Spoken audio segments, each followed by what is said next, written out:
Okay, are we doing the national anthem, or do we go right to the land acknowledgement? I would go right to the land acknowledgement just because of the audio of the national anthem. Okay.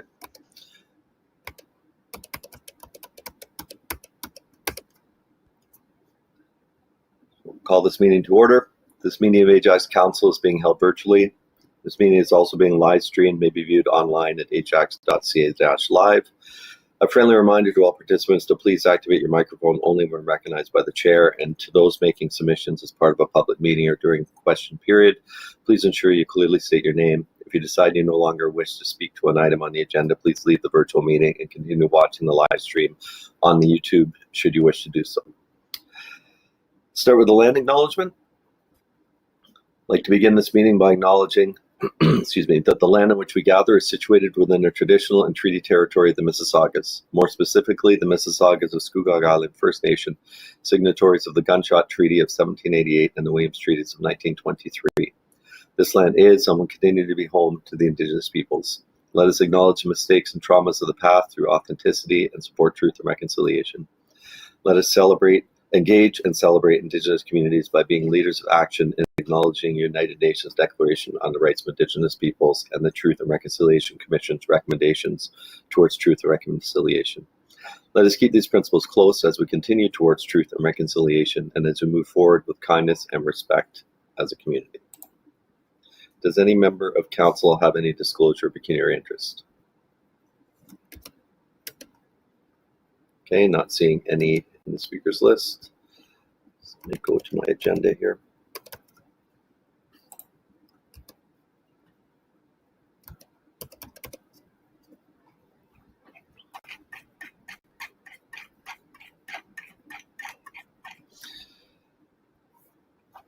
We have first the adoption of the minutes. I'm going to go through this as I've done before virtually, since I don't have names on the list. I'm just going to go Ward 1, Ward 2, Ward 3, and assign. If anybody doesn't wish to move or second an item when we get to that, please let me know. So the first item, moved by Councillor Tyler Moore and second by Councillor Crawford, that the minutes of the regular meeting of council held on March 23rd, 2026 be adopted. Questions or comments on the minutes? Seeing none, open the vote, please.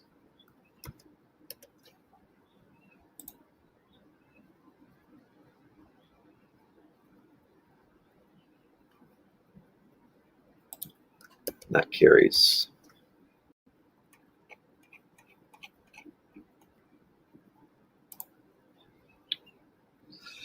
Next option is question period. I believe we have one member of the public, Mr. Glass, who had a question. Is that correct to the clerk? Through you, Mr. Chair, yes, and we do have him on the meeting, so we'll just allow him to speak here one moment. Okay. Hello, can you hear me? There we go. We can hear you. Please go ahead. Great, thank you, Chair. Concerning item 10.7 on the agenda, once the council chambers are restored to normal, will in-person delegations return as a standard option for residents, yes or no? If no, can you please explain precisely why? Thank you. Thank you. To the clerk or Deputy CEO Cooper, whoever can answer that, please.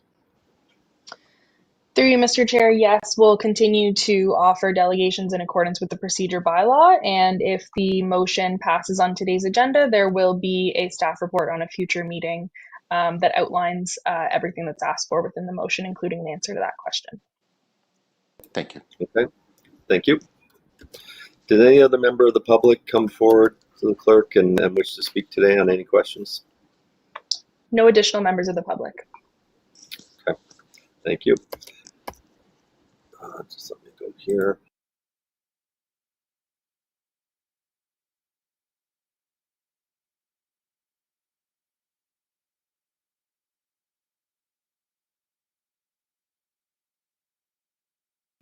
Moving on to delegations, we have one public meeting. First delegation, item 7.2, General Government Committee Report, April 13th, 2026, Report FIN 2026-08 and OES 2026-02. Mr. Glass, Ajax resident. Mr. Glass, please go ahead. You have 5 minutes. And you can hear me? We can hear you. Perfect. Mayor, members of council, thank you for the opportunity to speak. I want to focus on the 2025 operating results report, specifically on the investment-related revenues, reserves, and what that means for taxpayers. What the 2025 numbers show us on page 62, the town received 20.2 million in revenue, mostly from investments, but also from slots and a lexicon. Of that, 17.1 million was transferred to reserves across all revenue sources, as shown on page 63, leaving a difference of roughly 3.1 million that was not. The report notes that 627,000 of that was retained in the general fund, but the overall gap remains approximately 3.1 million. At the same time, wages were over budget by 2.4 million, while many other items like consulting and vehicle maintenance were significantly over budget as well. At the December 15th, 2025 budget meeting for 2026, I raised concerns during my delegation about how investment revenues are treated and used. And later in that same meeting, the mayor asked staff why equity investment income is not included in the operating budget. Financial staff responded, strategically, we do not include the equity investment in the operating budget. That investment income is to be allocated to the reserves. And they further clarified when responding to councillor's question, we take investment income and allocate it to reserve. It's not budgeted through the operating budget. Then last week at the general government meeting, finance staff said the following: we did not contribute some of the interest earned to capital reserves as we typically would have in the past. This was to help offset operating pressures. This is a very important point for residents to hear, to help offset operating pressures. These comments and the consistent pattern of being unable to manage things like staffing costs to their very generous budget allocation should give residents pause to understand how investment revenues are being applied in practice for taxpayers. Taxes are set high through the budget based on conservative revenue assumptions, and by conservative, I mean lower investment revenues. Actual revenues then come in consistently much higher than budget, 12 million in 2025, 16 million in 2024, for example, and now part of that overperformance appears to be used to support operations instead of flowing entirely to reserves, as was been stated. I also understand the standard explanations. Yes, investment revenue can be volatile. Yes, reserves are important and they support the town. But I'm not asking about forecasting. I'm asking what happens after the investment revenue is already earned. Because at that point, there is no longer an issue of volatility, it's a choice. Residents have absorbed multiple years of higher tax increases, but when the results come in stronger, none of that benefit comes back to us. Other municipalities like Clarington face the exact same situation. After strong investment results in 2025 were known, Clarington reduced their 2026 tax increase while still allocating generously to the reserves. The Municipal Act is built on accountability to taxpayers. Clarington shares the upside, Ajax keeps it. That is the choice I'm talking about. Bottom line, Ajax residents have carried the downside risks through higher taxes, while the town keeps all of the upside and is now using that to cover things like a $2.4 million staff overrun, and I don't think that's fair. It's not conservative budget. It's a system that depends increasingly on overperformance of investments in order to function. And we need to be worried about that, because if investment returns weaken, there is no cushion. Pressure will go right back to taxpayers or into cuts in staff and services. So I'd like to close with two questions. Number one, was the full 3.1 million not transferred to reserved in 2025 used to support operations? And number two, why not follow Clarington's approach and return investment gains to residents through tax relief?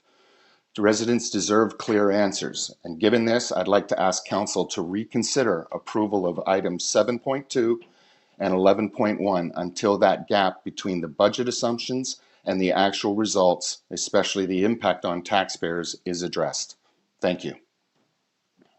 Now, I did have one other delegation, but I was consolidated into into one. I was told that I could ask the council for a motion to extend my time for another 5 minutes to do the other delegation, but I leave that with you, Chair. Thank you. I don't know what your other delegation is on. I'm just going by what's on the agenda. Before I open the council, I want to ask Ms. Mepham, if you can please just speak to the questions that were asked by the delegate, and then I'll open up to council, please.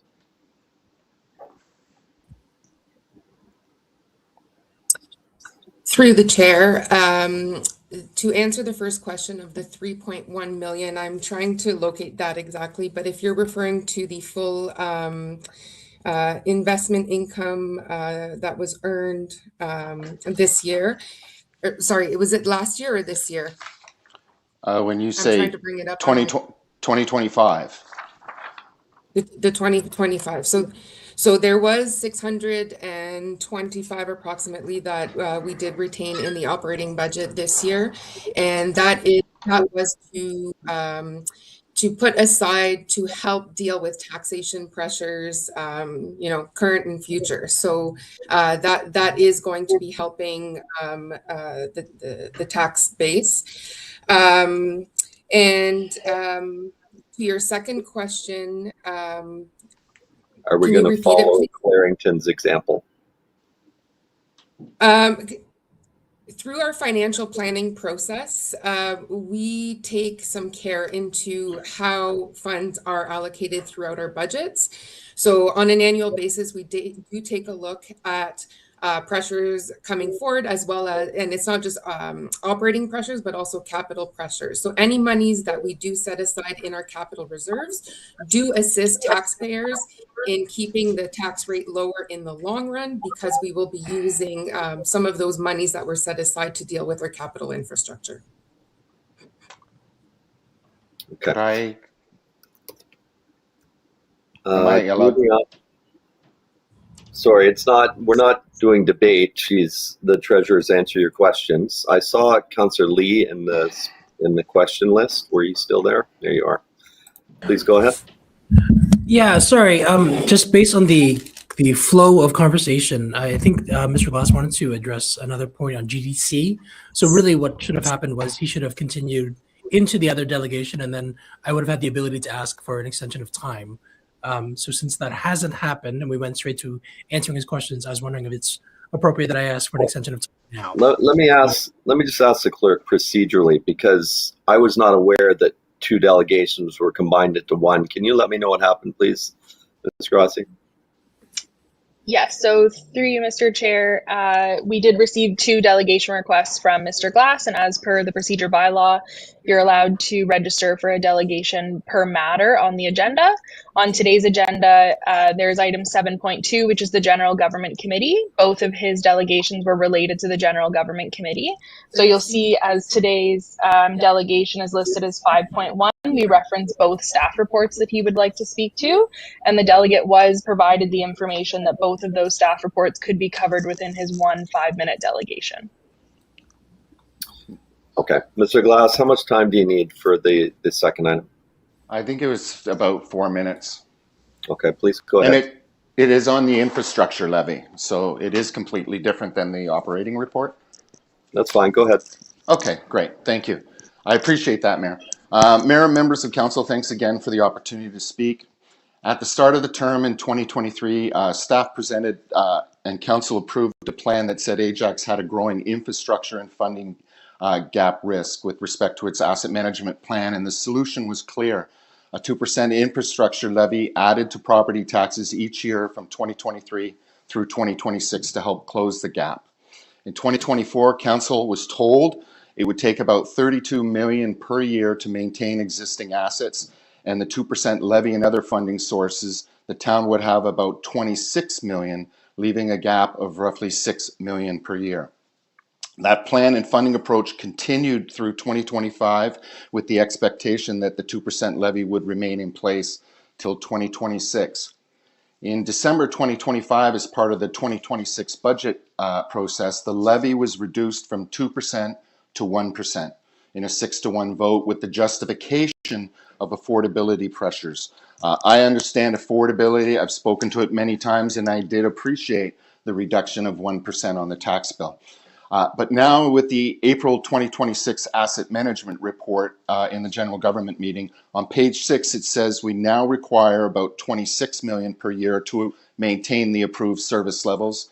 And it also shows the 2026 budget provides only $17 million, which results in a projected $88 million funding gap over the next 10 years. But what is not clear in the report is how the reduction in the levy from 2 to 1% is reflected in the overall asset management plan and long-term funding gap. There is no clear consolidated reconciliation of the decision in the materials provided, and that matters. The 2024 plan referenced approximately $32 million annually to maintain assets. This report now references only $26 million. How should residents interpret that change from $32 million in 2024 with a higher 2% levy to $26 million now with only a 1% levy? And that what it does to the overall funding gap and long-term plan. Related to this, I do have a question for the member of council who brought forward that motion in December. What analysis supported reducing the levy from 2% to 1% as it relates to asset management? While I appreciate the reduction, as I said, the proposed tax increase, I was not clear how this would impact the asset management plan given what was clearly communicated in prior years about the risk to town's asset. So based on those own numbers, there's an $88 million funding gap over the next 10 years and a lower 1% levy. That gap appears to have widened. It looks like in 2027, the next council and residents will be left with a clear choice. One, if we want to maintain current service levels, funding must increase, which will likely mean higher property taxes. Or two, if we want to avoid that, then service levels must be renewed and adjusted to something more sustainable. And that raises a broader question. Is carrying an asset base of nearly $2.8 billion something that Ajax residents can realistically afford to maintain over time? These are straightforward questions because right now a key funding decision has been made, but how that decision connects to the overall asset management plan is still clearly not shown. And this is what I'm trying to understand. I would encourage council not to approve item 7.2 today without clearly understanding the impact of the 1% infrastructure levy, not just for this year, but for coming years. Because this report should arm the next council with this information prior to it coming in. Thank you.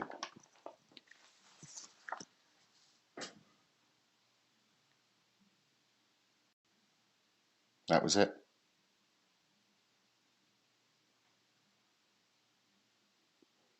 Hello? Sorry, Mr. Chair, can you just turn your microphone on? Sorry, I'll say that again. My apologies. Thank you for so clearly articulating what I've been saying right the way through, that we have two options as a council: increase taxes to pay for the increases or reduce service levels. And you're bang on with that. I will just comment that you also correctly highlighted the funding gap in infrastructure. The province directed us to do an asset management plan and then an asset funding plan, which we've done, and identified that. And you're, I assume, aware that the 2% asset levy that we put in place 4 years ago wasn't enough to fill that gap. We've also filled that gap with the investment strategy and better than average returns to help move some of those things forward. But you're absolutely correct. Reducing the 2% to 1% this year, nothing's getting cheaper and nothing's getting more affordable. That is going to have an impact. I'm just going to open it up to Ms. Mepham, please, just to say, do you know what that impact is and where it's reported? And then I'll open it up to Councillor Lee to answer the question.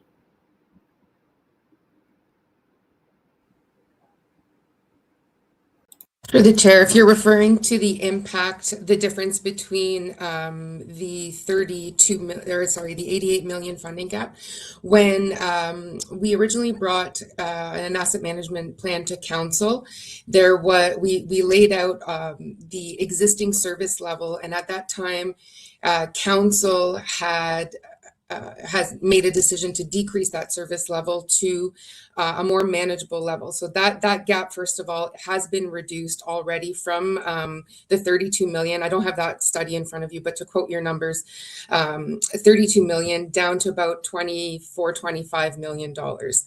And yes, that gap was identified to council.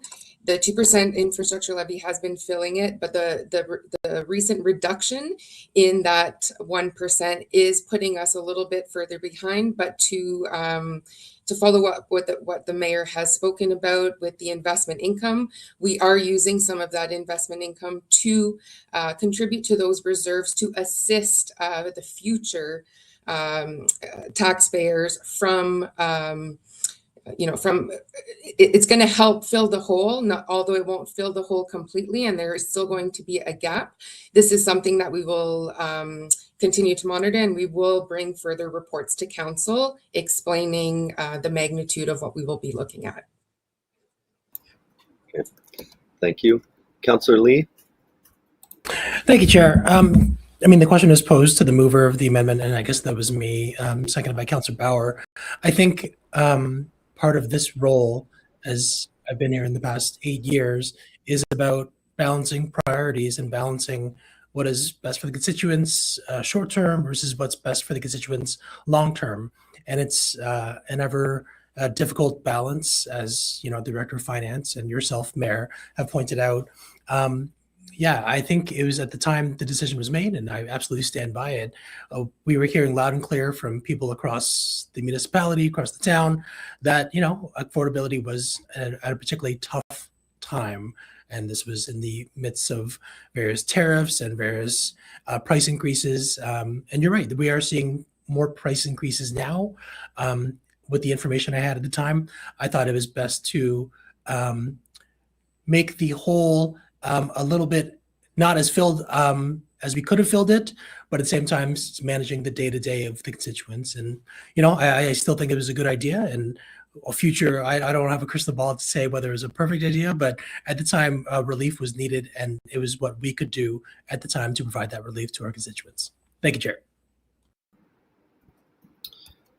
Okay, not seeing any other members of council in the speaking list with any questions, so thank you, Mr. Glass, for your delegations. So let me get to our next item. Next item is the public meeting official plan amendment application OPA 26-A4 and zoning bylaw amendment application Z6/26-21 and 23 Harwood Avenue South and 100-103 Heron Streets, pursuant to section 284.3 of the Municipal Act 2001. I'm just going to open with some comments, and then I will turn it over.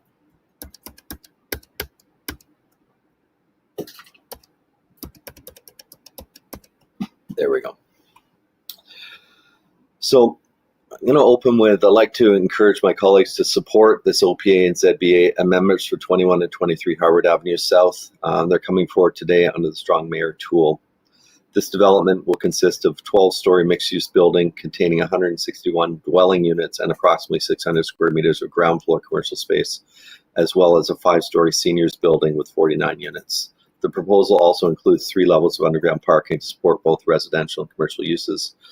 Council, you'll recall that the redevelopment of these lands was initially approved in June of 2023, but since that time, the proponents taken additional steps to strengthen the project, acquired additional property at 103 Heron Street, and redesigned a little bit, which requires some amendments today. Since the project was first conceived, we worked closely with town planning team, and resulting amendments before us are technical in nature and reflective of the purchase of the additional land. And I'm using Strong Mayor's tool today to keep this council-approved project moving forward in a timely way, particularly in an environment where housing delivery matters. And I'm calling my colleagues pleased today to support the bylaws before us. Also like to note the representatives from Petrina Developments are available to address any project-specific questions council may have. Thank you. I'll open it up to, actually, just let me think about this. To the clerk, is the developer here online? Yes, through you, Mr. Chair, we do have representatives from the property online today. I believe Do they have a Chris. presentation or concept plan to show, or just here to answer questions? I believe they're just here to answer questions. Chris has put themselves into the speaker's queue if you'd like to let them speak. Okay.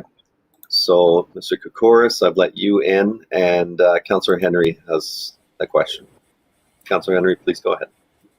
Thank you. Thank you, Chair. Quick question. So first of all, congratulations on accumulating another property to expand the project, which is great to hear. But we haven't seen you folks in a while, and I'm going to ask you what I ask everybody who comes back to us.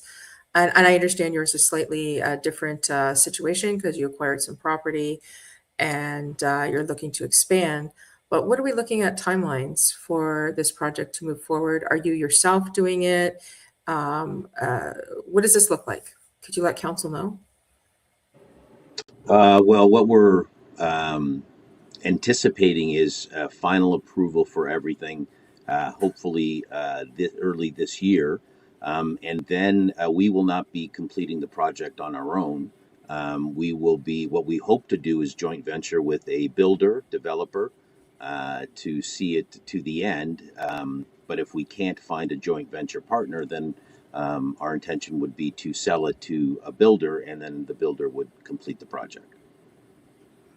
So I guess I'll bring the mayor into this question portion. Mr. Mayor, what does that look like as far as moving forward? Because I understand why you're doing the mayor directive, and I support it. I support the project. I just want to know, like, obviously there's going to be a time lapse when the applicant, as he's mentioned, is not doing it themselves and they're looking for a builder. So they haven't secured a builder as per se yet, which means we're not looking at putting shovels in the ground most likely this year and maybe not next. What does that look like as far as the mayor directive you've brought forward? Does that change anything? Is there anything that needs to be added in there? I brought this forward today for a couple of reasons. One, I anticipate this council not making any decisions for probably the next 8 months or so, given the election coming up. So I wanted this done and in the works so they can continue through site plan.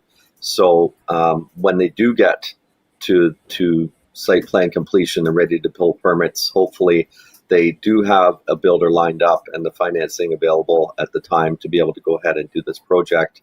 And it's not held up in the interim with the municipal election and the turnover that's going to be happening throughout that process. Because without this today, they could go through a regular OPA ZBA, but it could be next year before that could be addressed and site plan process could continue. So it's just about saving time.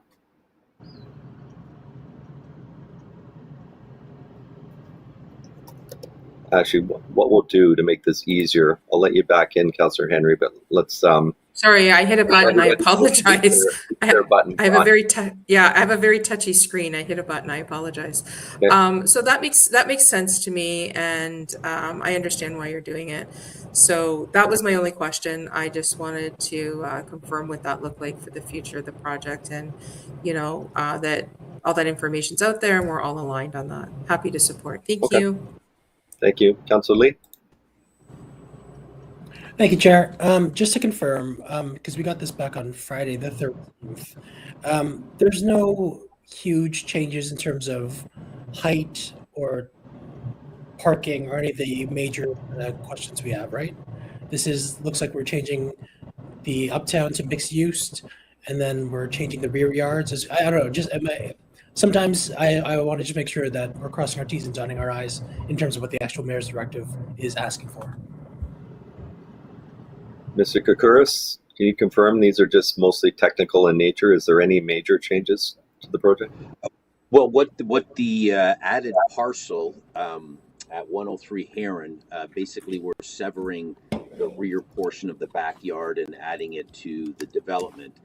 What that allows is for the seniors building to be expanded by about 11 units. So there is an increase in the size of the seniors building. Big picture though, there's nothing really new here. It's just a few more units are being added. And then there wouldn't. What do we impact? What do we think? What do we estimate the impact to 102 and 104 Heron Street to be? Pretty negligible compared to what it was before, or did Yeah, the it's the same. Yeah, 102.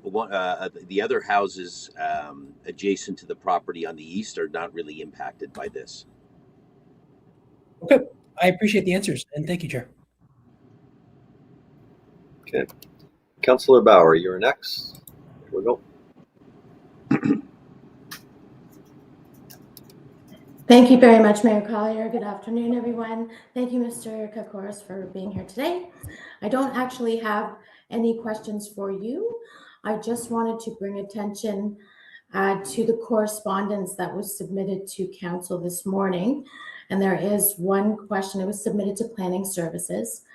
There was one letter from the owner resident of 25 Harwood Avenue South that listed out some of the concerns that they had regarding the proposed development: traffic impact, sunlight, shadowing, daylight access, ventilation, air circulation, density compliance, excavation and soil, protection of adjacent properties, property boundaries and setbacks, construction impact. I just wanted confirmation. I know this information was discussed back at the original at the initial time of this proposal, and I just wanted confirmation from staff that this letter will be responded to, and these concerns will be addressed if they haven't already been. I'll just, before we open it up to excuse me, planning, Councillor Bauer, this is OPA ZBA, so all of the items that the resident business owner had pointed out are covered through the site plan process. Wonderful, thank you. So this will go through staff. I'll have staff say it, so I'm not saying it, but no, absolutely. Or the planner on this file, could you just discuss what's happening with the correspondence, please? Yeah, through the mayor to Councillor Bauer, this will all be dealt with through the site plan process. All those questions that you've raised, we'll deal with that through the site plan. Perfect. Thank you very much. And Mr. Kokoris, good luck to you. I think this is a very positive development that's coming, and I wish you the best success. Thank you. That was my comment, Mayor. Okay. Don't see anybody else in the speakers list, so Mr. Kokoris, thank you for being here today. Thank you. Does any member of the public have any questions on this application? Through you, Mr. Chair, confirming that we did not receive any requests from members of the public to join today's meeting virtually. Okay, so that would conclude the public portion. We satisfied the public requirement, Ms. Grassi? Yes, correct. Yep. Thank you. Let me just go back, find where we are.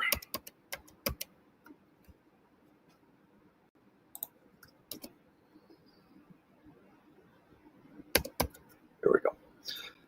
Next is items of correspondence. We had 3 items pulled from the council information package. I'll speak to the first one. I think this is an important matter.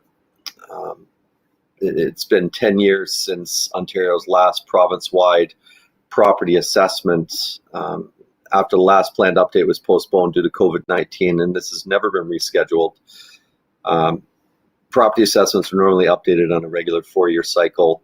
The impact to reflect changes in market value over time. This has not happened in a decade.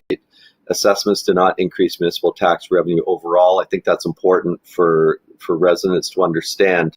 They simply redistribute tax responsibility based on relative property values. So if your property, the average property went up 20% and yours went up 25%, it would affect yours a little bit, or if yours went down more than what the average was. But if yours went up the same as the average, your property taxes would be unchanged, or should be unchanged. But this unusually long pause in updating property values has added uncertainty for homeowners and businesses and reduced transparency in the property tax system. And we've seen organizations like AMO, big city mayors, local chambers of commerce, and major property owners call on the province to restart the cycle. I would like to endorse this. but I would need a seconder on a motion to endorse. Do I have a seconder? I'll just go with who's first. Councillor Lee, you're seconding? Okay, so I would just like to move a motion to endorse. Any questions? Seeing no questions, can we open the vote, please? Oh, I was requesting to speak. Oh, okay, there we go. Councillor Sorry, Lee. Chair. Yeah. I guess like a lot of people are unsure of what actually this means to their property tax. As you pointed out, there's some misperceptions in terms of like, oh, will this automatically increase my property tax? So to the Director of Finance, let's say this motion, the Ontario government sees that Ajax supports the motion. They're like, okay, we got to change this now. They update it, and all of a sudden, all our properties are updated to their current 2026 values. What does that mean from a town point of view? Because realistically, if my property went 2x, I wouldn't necessarily be paying 2x in property tax, though, correct? That is correct. So through the chair, as the mayor pointed out, yes, as property values increase, change as a whole, there will be some properties. We expect that as a whole, the property tax base will increase. But there will be some that increase over the average and some that decrease over the average. And you are correct that, and there's also going to be a shift between the non-residential and residential, or potential slight changes there. So overall, from a taxation perspective, we're not getting additional dollars, but the changes in your taxes will be relative to your change compared to the average. So it's not necessarily a 2 times comparison. Right. You're correct with that. Okay, that's helpful. Again, a lot of people are worried about this, and the government must be worried about it themselves, which is why they haven't done it in 108 plus months.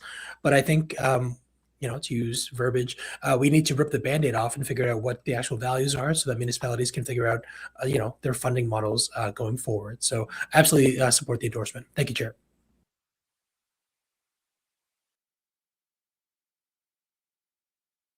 Thank you. Councillor Henry, you're next. There you go. Thank you, Mr. Mayor. Yes, supporting the motion. Wanted to ask the Director of Finance a question, if I can, through the chair. We had a conversation a while back involving assessment levels and the differences between the wards. And from my recollection, I have an email somewhere, but from my recollection in our discussion, Ward 2 had, it seemed like higher impact assessments, even when we took out certain homes on certain streets that had a higher value, like what I like to refer to as a millionaire row, billionaire row. We were still seeing that up in Ward 2 with all the new builds that are up this way.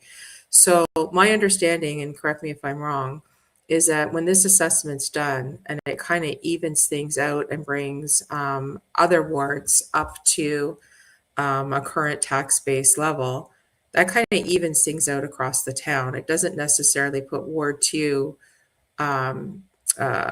newer homes in a higher tax bracket, correct? That is correct. Through the chair.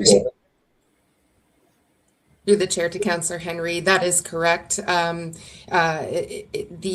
assessment change will be done again on a property by property basis. However, it all depends on what the average change in assessment is. So we won't be able to determine where properties, it doesn't matter what ward they're in, but it doesn't matter where they are. They will just be compared to what the average increases across Ajax. 100%. I was just pointing that out because my ward is facing that, but that little advocacy piece there. But from our understanding, and we had MPAC come in and do a meeting at the Ajax Library, myself, Councillors Bauer and Councillors Tyler Moore, and we hosted it. And from our understanding, MPAC is ready and prepared to go. They've got everything ready. They're waiting for the province to trigger it. So this motion comes at the perfect time. We're ready for this now. Thank you. Happy to support. Okay. Now I'm not seeing anybody else in the speakers list. So to the clerk, please open the vote.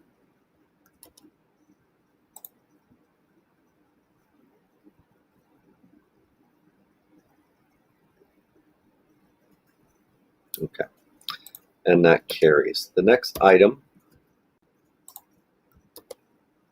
bear with me, I'm juggling a bunch of screens here. Item 6.2, Durham District School Board request for provincial school board governance consultation process, pulled on behalf of Councillor Bauer. Councillor Bauer, please trigger your mic. There you are. Go ahead. Thank you, Mayor Collier. Both items 6.2 and 6.3 are in reference to the Durham District School Board and their concerns about the removal of the school board trustee. And quite honestly, at the time that these items came forward, there were rumors and gossip and everything up in the air about what the province was going to do. So since that time, there was a decision made, and these elected positions will remain in this municipal election. And really, I just wanted to bring these letters forward. I recommend we receive them for information to draw attention to both the importance of elected officials and school board trustees, and possibly mine and others' frustration for sort of the last minute willy-nilly nature of decisions for if these positions were considered valid and legitimate and worthy of being on the ballot. So I just wanted to bring attention to this and put it on our formal agenda. Thank you. Okay, Councillor Bauer, is that just a motion to receive? Oh, hold on. Let you back in. There you go. Thank you, Mayor Collier. Yes, it is a motion to receive both items 6.2 and 6.3. Okay. Can we just put Councillor Dyes as your seconder? Stick with the Ward 3. Is that all right, Joanne? Sorry, Councillor. All right, there you are. And you're gone. Okay. Anybody else wish to? Oh, Councillor Bauer, you're back.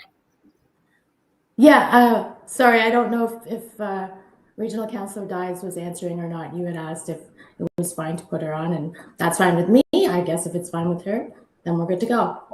1 second, we'll see. Councillor Dyes, is that okay? Yes, thank you. That's great. Thank you. Okay, anybody else wish to speak to this motion to receive? No, please call the vote.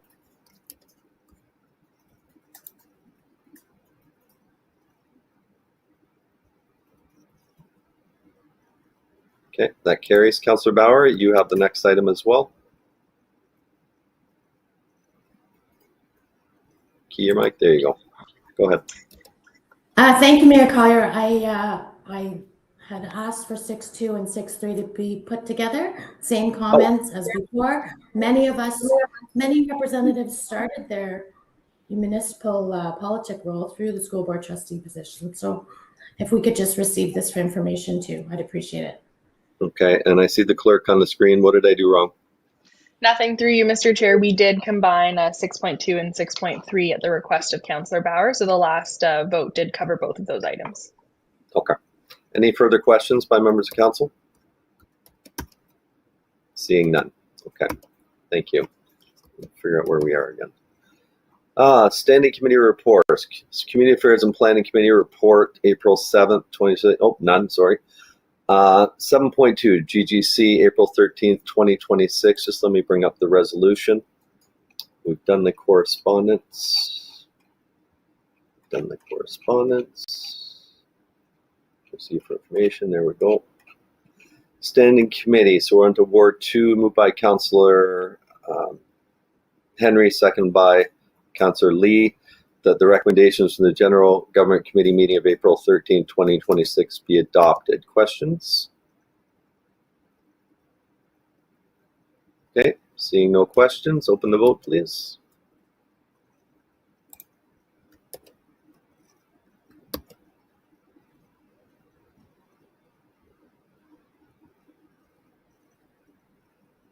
That carries unanimously.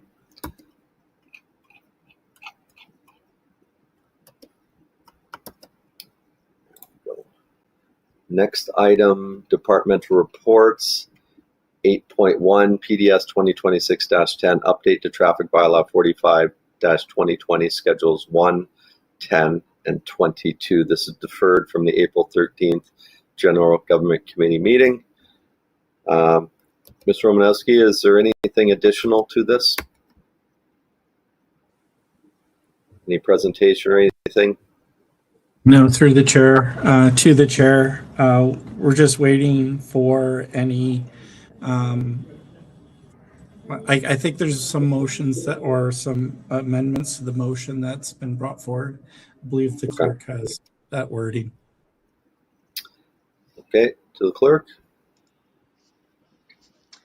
Through you, Mr. Chair, so we are aware of a couple amendments. I don't know if Councillor Henry would like to start with hers. Okay. So I'll go to council now for speakers list. Councillor Henry, you're first. Go ahead. Thank you, Mr. Chair. Thank you to the clerks. Very simply, and I guess the clerks could bring up the wording, the latest version of the wording for the amendment to the bylaw. So it's regarding bylaw 45, I believe it's 2020. If we could just have it brought up onto the screen, that would be great.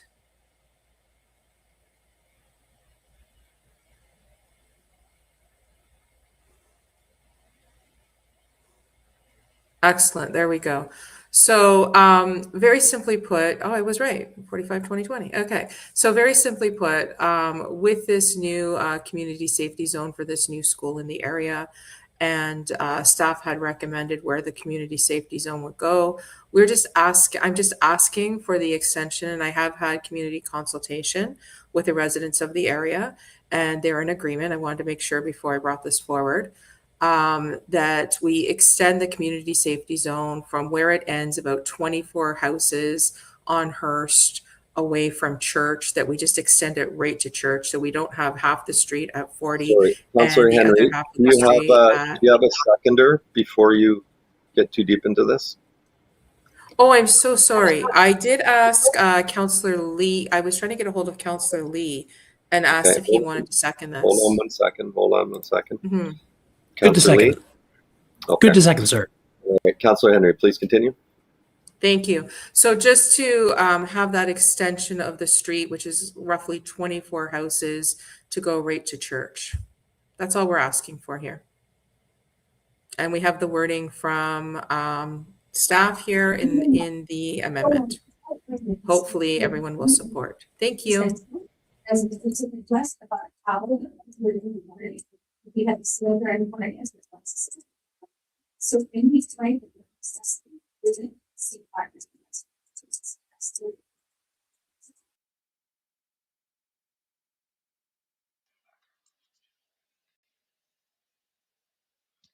To you, Mr. Mayor, I'm not sure if your microphone is on. That would be helpful. Ms. Romanowski, you came on. You please speak to this. I guess you had a question, but to the councillors in the speakers list, if you are bringing another amendment, then turn your mic off for now, and so I can just see those that want to ask questions to this one, and then key your mic when we're done with this one. Mr. Romanowski, please, and I'll go to Councillor Lee. Yeah, Mr. Chair, I just wanted to clarify that this amendment here is strictly just for the speed limit. It's not going to deal with the community safety zone or the school zone. We're going to leave those signages where they typically go. This will just be an extension of the 40-kilometer-an-hour speed limit out to Church Street, as opposed to 50 transitioning to 40. So that's really the purposes of this amendment. I just want to clarify, as Councillor Henry was talking about extending community safety zones and school zones, it's just extending the speed limit. Does Mr. Pandya have any issues with this amendment? Has he reviewed it? We've reviewed it, and if this is council's direction, then we will see it through. Okay. Go to Councillor Lee. Thank you, Chair. So I'm agreeing to it because it's in the ward, and like Councillor Henry said, it's been spoken with community members. I just I have a fundamental problem with just citizens, in a sense, making traffic related issues without knowing the full background, full studies, full education required to make these decisions. This one seems innocuous enough, But I guess my question back to Director Romanowski is, anything that is done today can also be undone, correct? For example, if we see accidents being caused by this, and I'm not saying I do, but I'm saying there's a mechanism to reverse this if need be, correct? Through the chair to Councilor Lee, yes, it would be this similar process that we're going through now. Typically, we would want to keep the speed limit, 40-kilometer speed limit within the school zone and the community safety zone. We understand the request that's being made here by Councilor Henry. Typically, though, this wouldn't be a practice that we would want to extend to other types of areas. But definitely, it could be undone in the future if council chose to do that, if any issues did arise. Now, not necessarily this street particularly, but you had mentioned typically this would not be suggested. Can you give the rationale why it would not be? Again, I don't know. I was an English poli. Just because our practice planning. Through the chair to Councilor Lee, our practice would be to maintain that 40-kilometer zone in the school zone and community safety zone, and have 50 outside of those. Because it's a change, you can. If you just 40-kilometer an hour the whole street that the community safety zone's on, you're not really providing that definition or the differentiation between a 50 and a 40. Now the street's all 40, so you're kind of, I guess, watering down the speed on the road, for lack of a better term, and hoping that everybody's adhering to the 40. But given that it's just a short distance from church to the end of this, and it's defined by an intersection, you'd be entering Hearst Street at that point with a 40. It would be different than the 50 or 60 that's on Church Street now. So we'd find it appropriate in this situation. And sometimes the change of speed limits, if the question is, would the change of speed limits sometimes act as a physical distinction in a community between a community safety zone and a non-community safety zone? That's right.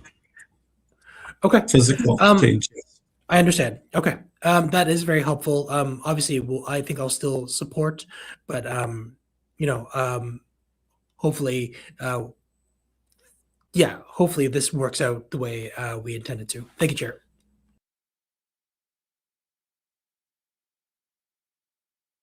Okay, Councillor Henry, you wanted back in?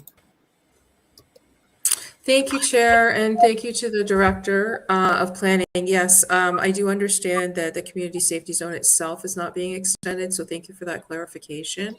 And further to Regional Councillor Lee's point, this is a one-off. This is not something we're looking for every community safety zone.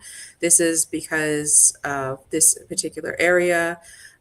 There's been a lot of consultation with the community over the last year regarding the actual speed limit in this area. And there was a lot of requests when the new school opened to have the community safety zone put in place. So from the community to staff, they are very happy that you're bringing this forward, and the community safety zone itself, and they're very happy for the work and consultation you've done within the area and listening to all the residents. I just wanted to give that feedback to staff. Thank you. Okay. Not seeing anybody else in the speakers list. I'll call the question on this item. Please open the vote.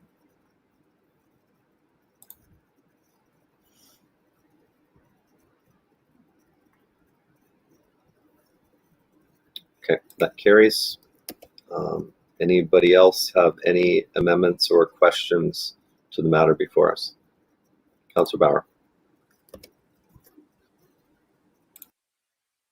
Bauer. Thank you, Mayor Collier. Yes, Regional Councillor Dyes and I also have an amendment we'd like to bring forward, following the same direction as Councillor Henry, and that is that staff, if you could please bring it up on the screen, Clerk, I'd appreciate it.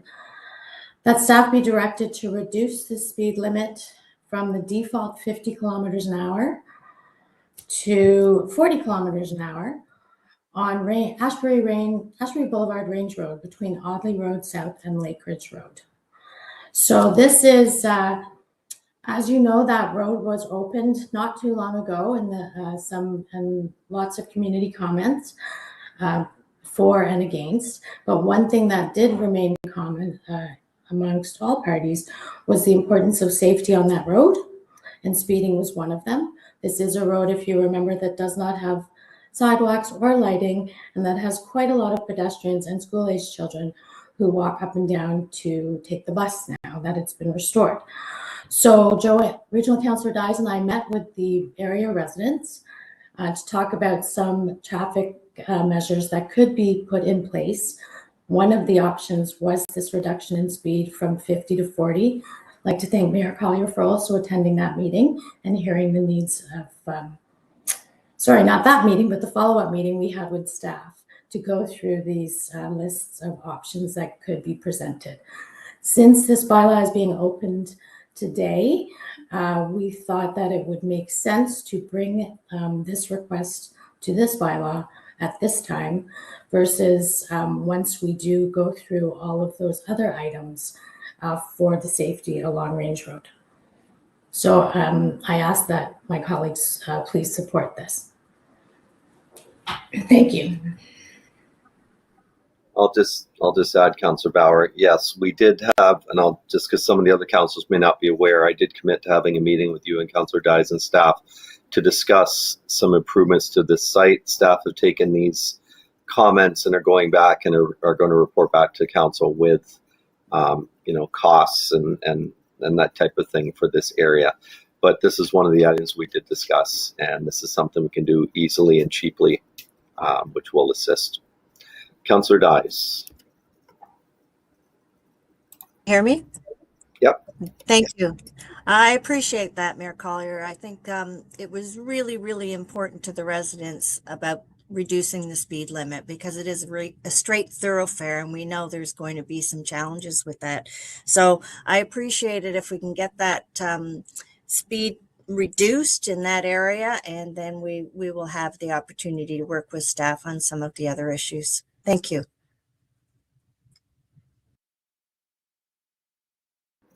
Not seeing anyone else in the speakers list, please open the vote.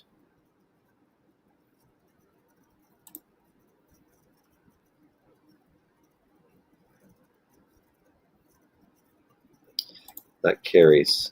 Does any other member of council have any questions or amendments? Councillor Crawford. Thank you, Mr. Chair.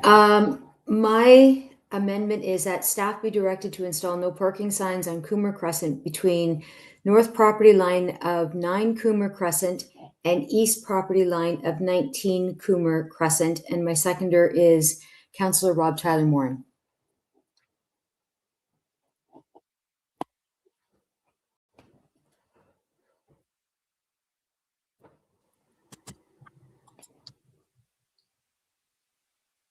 Councillor Dyes, did you want to speak to this, or were you bringing in an amendment? I was going to bring a motion to the floor, but I can wait. Thank you. Okay, so Councillor Tyler Morin as a seconder, please. Thank you, Mr. Mayor. Know this street well. It's a tricky corner, and I would ask support from our colleagues on this one. I support it, and glad we're bringing this up. Thank you. Okay, I have a question. Is Mr. Pandya on the line, Mr. Romanowski, or are you able to answer questions to staff? I'm here, Chair. Wondering if we looked at this area for no parking. This is the first I've heard of this. So have we looked at this area, and have staff examined it and looked at this option? We've did a desktop analysis. I don't know if we've been out to the site, but this is pretty typical on crescents with these types of elbows. We have lots of these streets all around town. Currently, just based on kind of the layout of the street, and you technically, by letter of the law, you couldn't park here even if there wasn't any signs there. just because there's not really any opportunity to park in accordance with the on-street parking bylaw on these curves, because all the driveways kind of converge on each other. We would just ask that the motion be changed from 9 to 7 and from 19 to 21 to capture the appropriate cornering.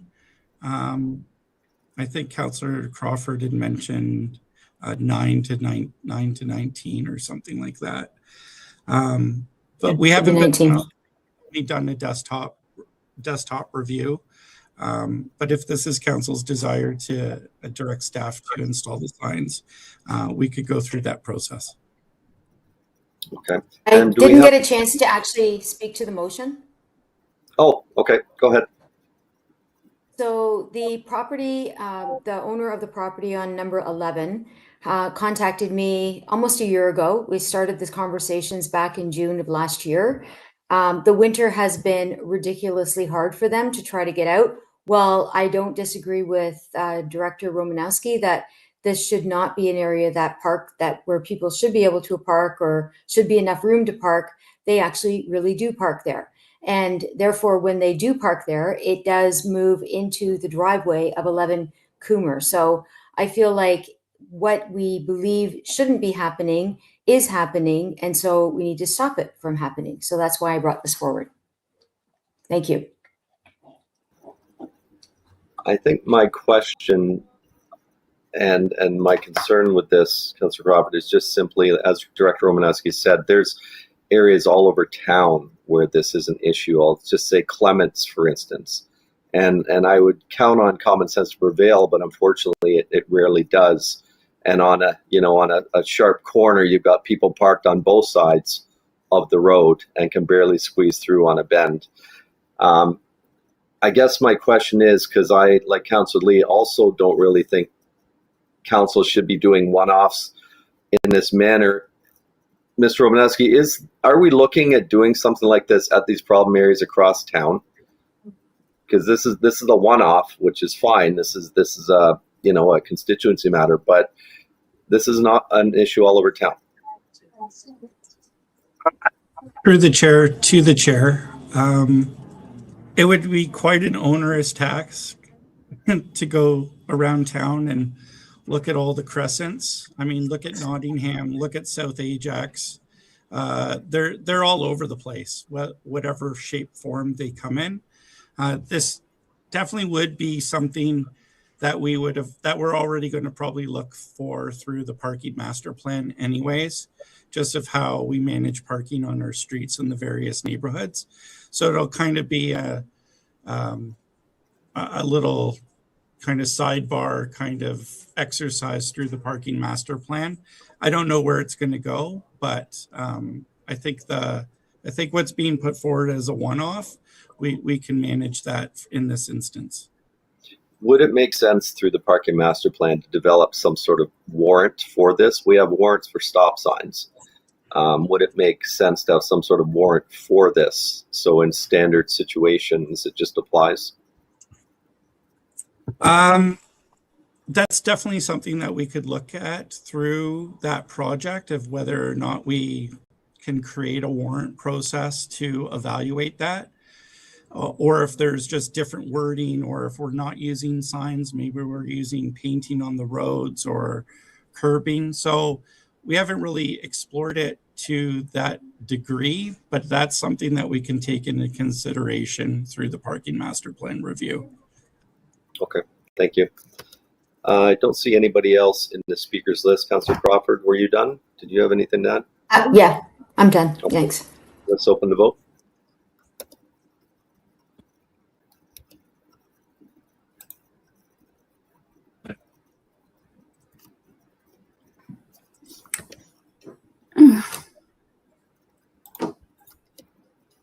Okay, and that carries. Ms. McClarty, I see you popped on my. Oh, there you go. Councillor Lee, do you want to speak to this or have an amendment? Chair, I have an amendment, but not in the way that the previous amendments followed.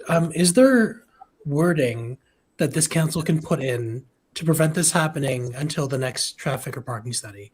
So can we put in wording, for example, that says, recommendations, the last recommendation would be, and any further one-off amendments would require like a 2/3 majority from council. I don't know if that's procedurally available to do, but just like, I think, especially with a potential new council coming in next term, my concern is this will lead to more, and that's not proper governance. So, sort of to cut off the new one-offs until the next parking study. Is that an appropriate amendment? I don't know how this works. I would tend to agree with you. I think it should be not one-offs. It should be a proper, fulsome process that looks at all areas and examines all areas rather than just political, respectfully, political or resident-driven requests. But I guess to the clerk, can you speak to that, please, what the process would be? I believe that amendment would be in order if Councillor Lee wanted to bring it here. Sorry, do you mind repeating the amendment, Councillor Lee? So it'd be like item 6 on this traffic bylaw, that no further one-off requests be approved without a majority of a 2/3 majority of council. I'm just trying to prevent a new councillor hypothetically making theoretical promises during a campaign and then tying up the system and bringing these one-offs that may not have been vetted or properly looked at. Again, trying to remove the politics from the policy. Through you, Mr. Chair, yes, we can look at an amendment along those lines procedurally. I would ask that the Director of Planning comment whether or not this is something that can be included in the current traffic bylaw as it stands, or if it would be something that was looked at through the parking master plan. Mr. Romanowski? Sorry, could I just get clarification, Jacqueline, on your question there?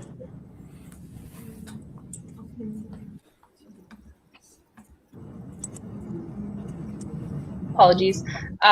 Regional Councillor Lee is asking for an amendment that would procedurally allow for amendments to the traffic bylaw in this fashion with a 2/3 vote instead of with a simple majority if they're not an amendment that went through your regular traffic processes to decide whether or not a sign or a speed limit or anything in the traffic bylaw was changed.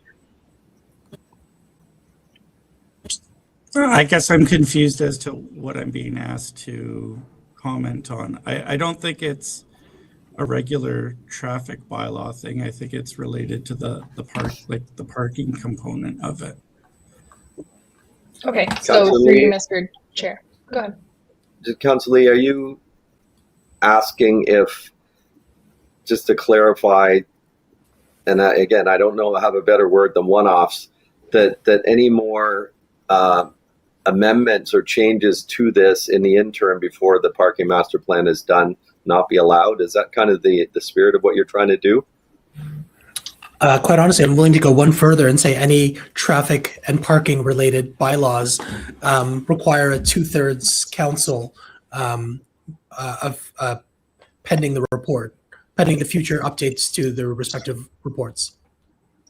Okay. Through you, Mr. Chair, I would recommend at this point, if we can, to maybe table this until later in the meeting, and we can have staff look at a possible amendment, and then we can come back later in the meeting.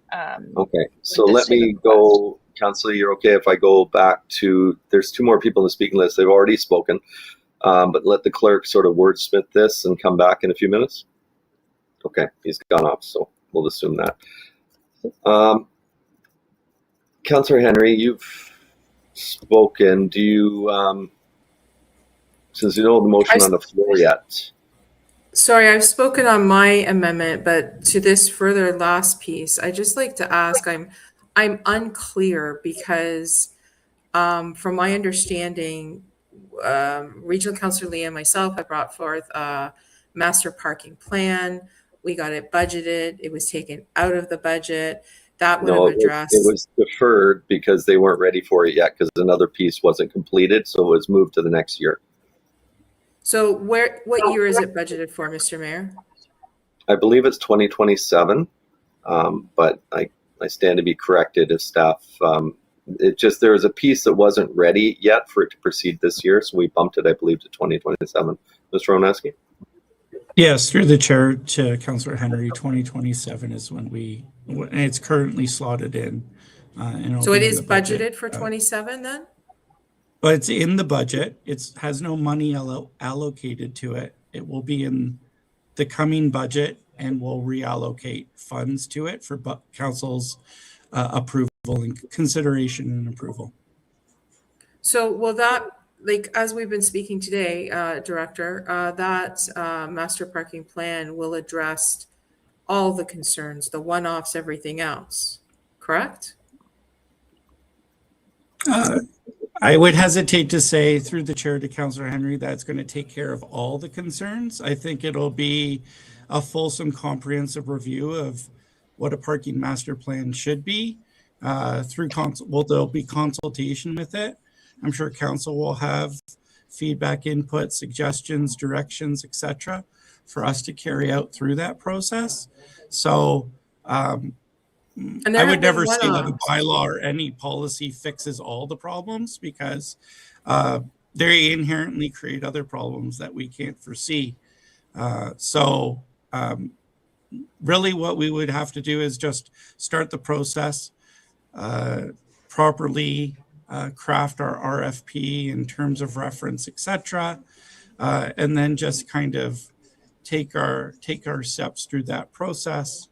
And then consultation and council engagement will eventually lead us down that path to what does this parking master plan look like. Understood. And I guess my further concern is, like, when Councillor Moran and myself brought forth the motion with regards to the stop signs, that was something that we discovered on our own that was an unintentional consequence of allowing the parking on the aprons. And there could be further things like that. And I'm worried, not just, somebody comes forward and wants a stop sign, but I'm worried that what we're talking about here today, bringing forward an motion, could prevent that. And that might be necessary through our staff consultation that we already do. So that's my concern with this. And then the piece where we're talking about having 2/3 to bring it forward, like right now, currently, we bring a motion to the floor, it either passes or it doesn't. That's what council does together as a group. We make those decisions. But you're saying it would take 2/3 to even get it on the floor? Is that what we're talking about? Councillor Henry, first, we don't have a motion on the floor yet, so we're hypothesizing this. But secondly, I think the intent is that if changes were to be made on a one-off basis, if I understand correctly, it would be considered a reconsideration, which would require 2/3, because we'd be approving this today based on the facts that's in it today. So to amend it would be a reconsideration. To the clerk, is that accurate? Or Yes, through you, Mr. Chair, that is accurate. I was just going to advise that there is no amendment on the floor to be discussing right now. So I would suggest that these conversations are withheld until there's an amendment on the floor to discuss. Understood. Thank you. I just wanted to get some more clarity. Yes. And if I could just clarify through the chair, it looks like we have the parking master plan at $450,000 in the 2028 budget. So it'll be up to council to make that decision if that project stays there or moves forward. Sorry, what was the amount? Where they want to put it. 450,000. 450 I in would 2028. In 2028. So that's something that we can consider, council consider bringing forward or moving wherever they would like to move it through. Yeah, that's up to the new council for the next budget process. So did you say also imagine? Yes, I did. And I would imagine not 27. That's right. I've corrected that.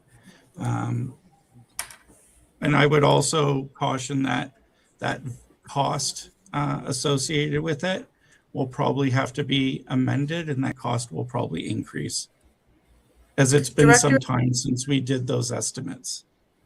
Director, is there a reason why it was pushed to 28 and not 27? Is your team not ready to go in 27 for this? There were as the mayor alluded to, there were certain projects that needed to be completed, like the ITMP, which this council just heard of at the last meeting. Sorry, point of order, Chair. This is not on the I agenda. was waiting for This that. should be discussed. We're getting pretty far off topic, folks. This isn't about the fire master plan, so I think the question's been answered. Did you have Sorry, anything else? parking master plan, Mayor, not fire master plan. Sorry, Just to parking clarify. master plan. So Yes, we're good? thank you. All right, thank you. Councillor Crawford, did you have a question? I just want to clarify that this will be coming to us by the end of the meeting. Is that what this is, what's happening here? The clerk is here, I believe so. Through you, Mr. Chair, yes, staff are working on a proposed amendment language for Regional Councillor Lee, and we'll have something before the end of the meeting today. So Thank you. what I Thank you, that's plan on all. doing, Councillor Crawford, is let's finish the questions on this right now, and then we'll just park it, move on, and then when staff are ready, we'll come back to it. We won't do the final vote until then. Councillor Dyes. Thank you, Mr. Chair. If it's okay, I'd like to put forward a motion on the floor regarding the Meadowway, the Durham Meadowway. And this is something, it's seconded by Regional Councillor Crawford. And this is something Sorry, you're Regional familiar Councillor with. Crawford, we have this as later in the meeting. Sorry, Regional Councillor Dyes, we have this later in the meeting. I'm sorry, I don't see it. Okay. It I is will in wait there. to let you know. Yeah. All right. I appreciate it. Thanks. Thank you, Ms. Grassi. I was just tabbing through trying to find where it was because I thought we were out of order as well. So is there any more questions on the update to the traffic bylaw schedules 1, 10, and 22? And as I said, we'll park it and come back for the final vote with the Councillor Lee's amendment. Okay, seeing none. Let's move on to the next regional council reports. Do we have any regional council reports? Councillor Crawford, please go ahead. Yeah, I just wanted to say at Transit, we approved the fare cap funding model that will be taking place in July of 2027, pending the budget for the regional council, which is great because for people who ride on the bus frequently, you only have to go 36 times and then you can ride free for the rest of the month. So it is a savings for those individuals that ride the bus to and from work every single day. And so I just wanted to let everyone know that that was happening as of July 2027. Any other regional council reports? Not seeing any. I'll just point out we had the Durham Regional Police board meeting this morning. So council is aware our 10-year capital plan is coming forward next month in May, and there will be a number of consultations and education for councillors over that time, just to kind of bring everybody up to speed because it is pretty in depth. Questions on regional council reports? Seeing none, let me just find the sheet here.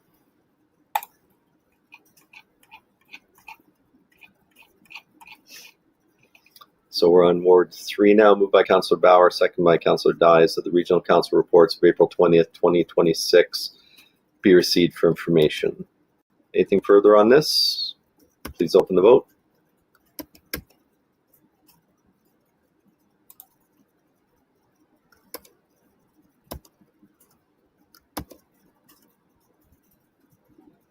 That carries.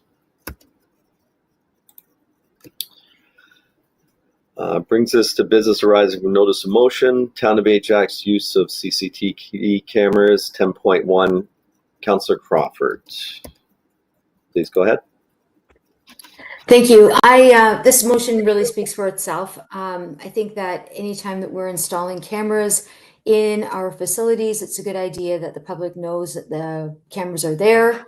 Are they, all the different things that I outlined in this motion, and I'm hoping for your support. Thank you.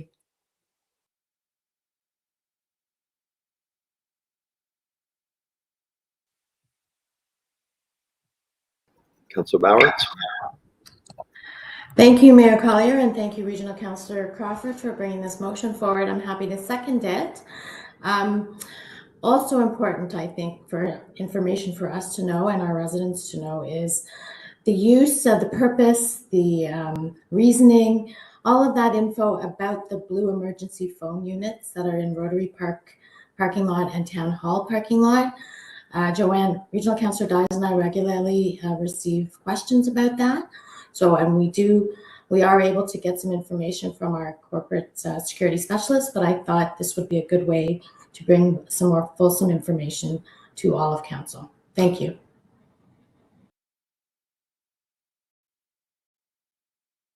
Okay, I think I've got to ask the clerk something because we were supposed to go in camera, but Councillor Lee?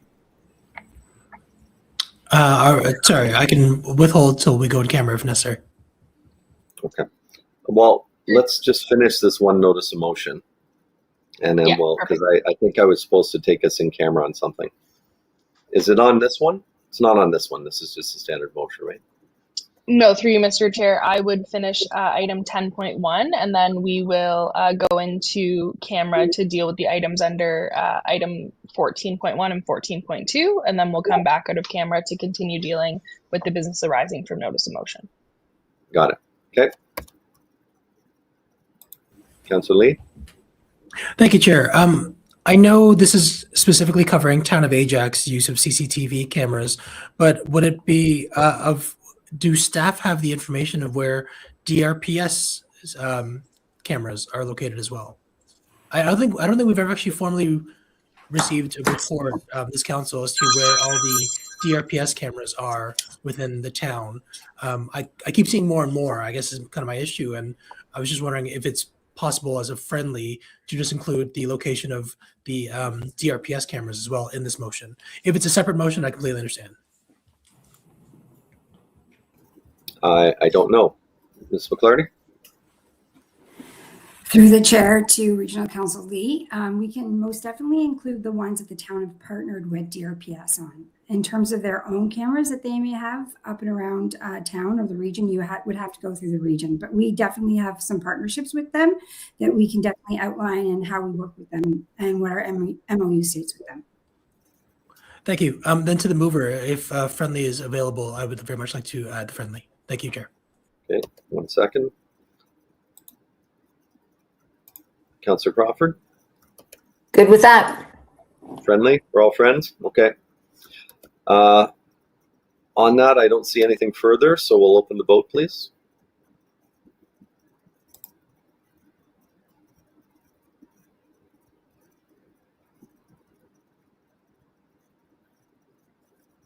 Okay, that carries. So we're going to come back to this. We're going to move now for benefit of time to the closed session, item 14. To the clerk, do I need to read something or can we just have a motion to go in camera? We do need to state the reasons. Do you have that or would you like me to read them? You can go ahead, please. It's not in front of me. Sure, no problem.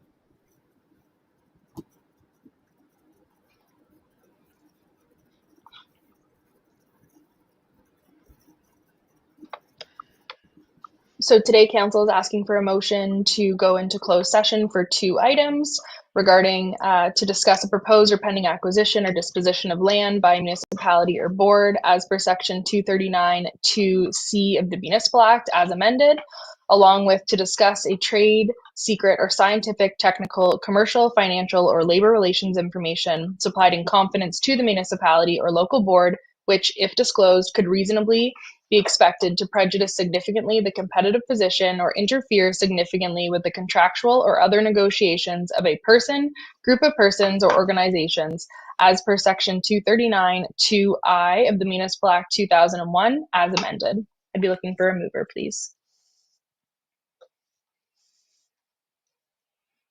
I can see Regional Councillor Sterling Lee.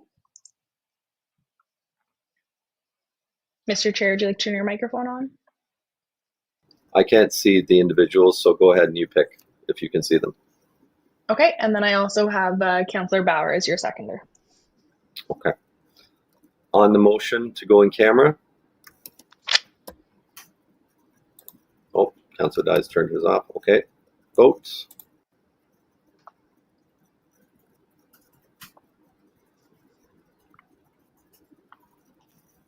And that carries. Madam Clerk, do you need 5 minutes to take us offline and everything, or can we go right in? Yes, please. I'd recommend a 5-minute recess to move into closed session. Okay, it's 2:25. Come back here 2:30.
So to you, Mr. Chair, confirming we are now back in open session. Okay, just give me a second to get organized here as I go back.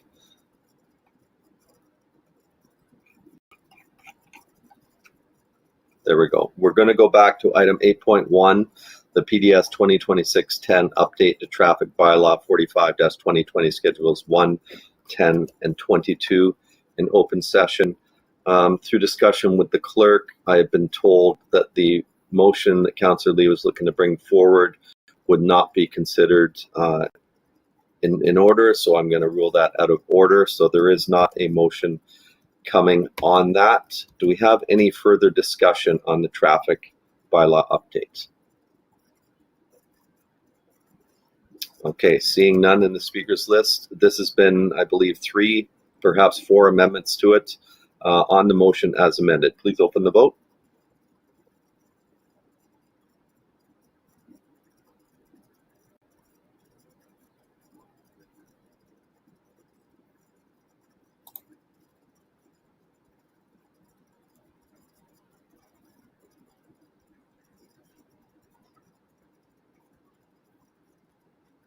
Okay, that carries. Back to the agenda here. We're going back to our motions. We've done the first 10.1, 10.2, supporting tourism for 2026 FIFA World Cup. Councillor Bauer and Councillor Lee. Councillor Bauer, please key your mic. You have the floor. Thank you, Mayor Collier, and thank you, Regional Councillor Lee, for being on this motion with me. This is all about tourism, about excitement, about the FIFA World Cup. So this is not a new request to extend the licensing of alcohol services until later hours. I think it's 3 a.m. on our motion. This was done during the Olympics. This was done at other major sporting events.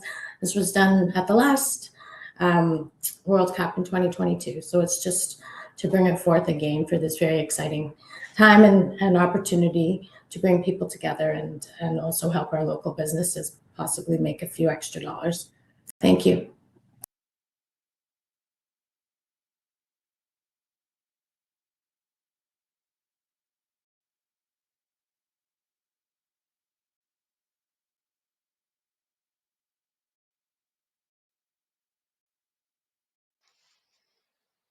Mr. Chair, can you please turn on your microphone again? Shoot, there we go. I'll get the hang of it this one of these days. Anybody else wish to speak to this matter? Seeing none, please open the vote.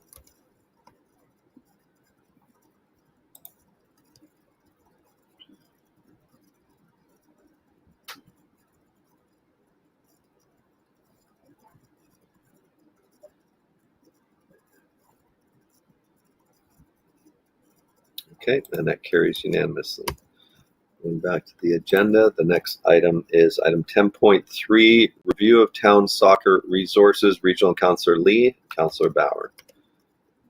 Councillor Lee, please go ahead. Thank you, Chair. Apparently, Councillor Bauer and I have football on the mind this month. This one is, I'll just read the resolution if that's okay. The Ajax Council directs operations and environmental services staff to prepare a report by June 2026 outlining the town of Ajax's current position on the installation of soccer netting on municipal soccer fields, an overview of the town's turf field booking and permitting process, as well as a high-level scan of how other comparable municipalities manage access to artificial turf fields and feasibility, risks, and operational implications allowing public use of artificial turf fields during unbooked periods. This comes from a lot of feedback I get. We've been getting over the past few summers of why aren't the nets on soccer posts during the summer months? We see other soccer clubs have it.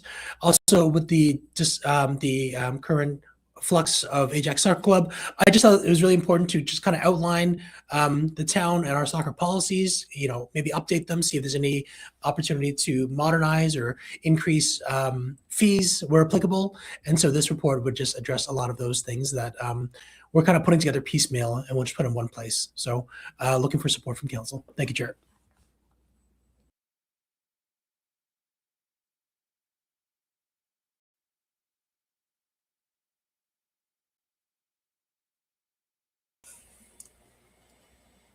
Sorry, Councillor Henry, you're next. Oh, thank you. Sorry. So I just wanted to ask staff a quick question. If I can ask the Director of Operations a quick question. Is Mr. Meredith online with us? He is. Go ahead. Through the chair.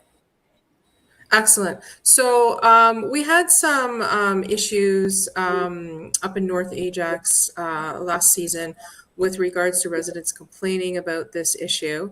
And I know that came through me to staff. And I'm trying to, go back in my memory there. Wasn't this an issue that the Ontario province had a regulation in place that was a safety issue because of somebody getting hurt? Was there a reason that we did this?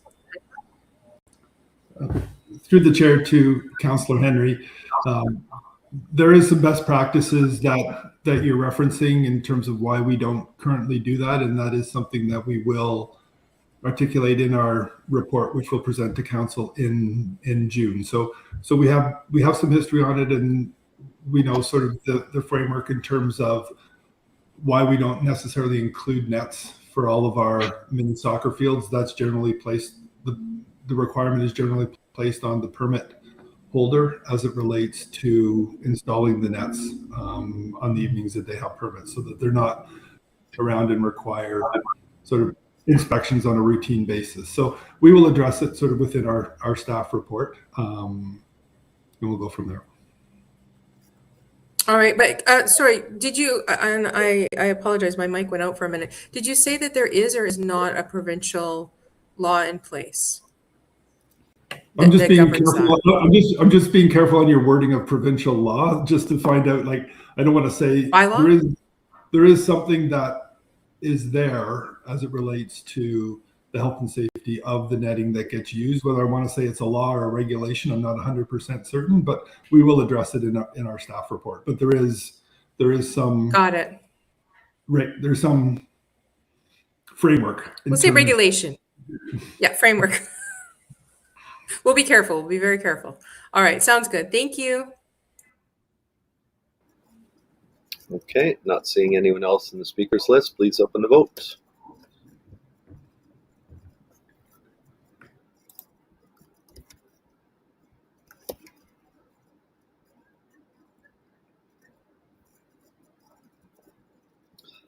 And that carries. Next item, criminal exploitation of minors for organized crime. Councillor Henry, Councillor Crawford. Councillor Henry, please go ahead. Thank you, Mr. Mayor. So this is a motion that's come to us from about a year's worth of work through Regional Councillor Crawford and myself, and hearing some feedback from the community, some feedback, well, some all-around feedback, let's just say. And what we're looking at here is when we have, and if we can have the motion up on the screen, Madam Clerk, when we are looking at what is happening with criminal enterprises and adults that are recruiting youth into those enterprises, and what happens after the fact when, when there is, the youth are found, they're brought home, they return to their family, and at that point, there is this fear of what happens next. And that's basically what this motion speaks to, is what is being done to protect the youth that are being trafficked into these criminal enterprises? How are we protecting our youth? How are we making sure that they have the opportunity? They're being asked to testify, they're being asked to do their part when they're out of these enterprises. But at that point, there is such a fear what has been placed upon them. And we've seen that with, for reference, our missing Black boys. And we're seeing how, they've been returned home. Their parents have somehow gotten them, brought them back home. What does that look like? They don't want to talk to counselors. They don't want to talk to the police. They're fearing for their life. They're fearing for retribution. They're fearing for their family's safety. There's a lot of elements in this. And we've taken all that feedback, all that consultation process. We've put it into a motion.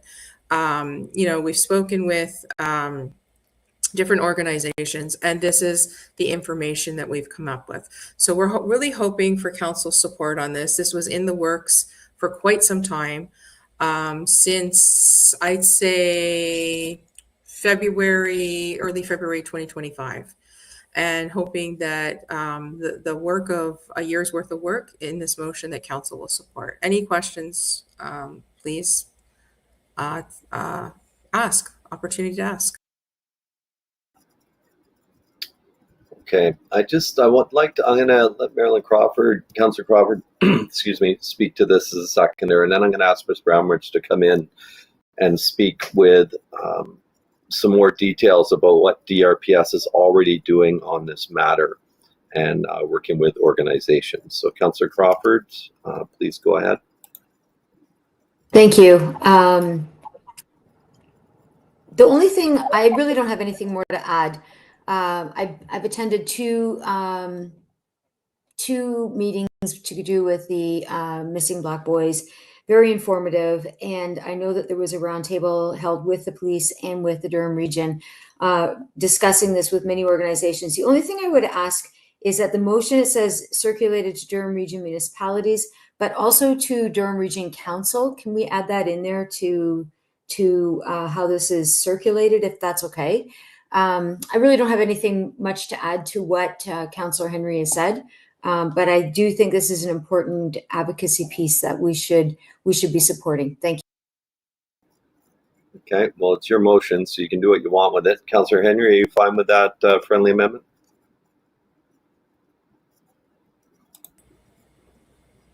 I am, Mayor Collier. I think that's a great additive to this. Thank you, Regional Councillor Crawford. Ms. Brownridge, can you speak to the information you got regarding DRPS and some of these things that are being done now and how they may affect it, please? Sure. Thank you, Mr. Mayor. One of the things that staff have been working on following the direction received from council related to the missing Black boys and general youth exploitation is participating and organizing the roundtable that Regional Councillor Crawford has mentioned. These roundtables are designed to include stakeholders like DRPS, like victim services, like the region, the school boards, and other agencies and community organizations that are connected to this kind of very complex issue. One of the goals of those roundtables is to provide some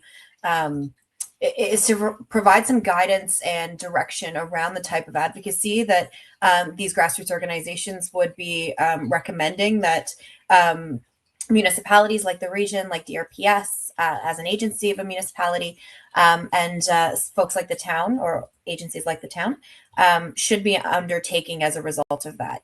I also understand that the chief at DRPS had a meeting, I think it was last week or the week before, with MP McKelvey and MP Turnbull, where they discussed Bill C-16, which is currently in front of the Standing Committee of Justice and Human Rights federally.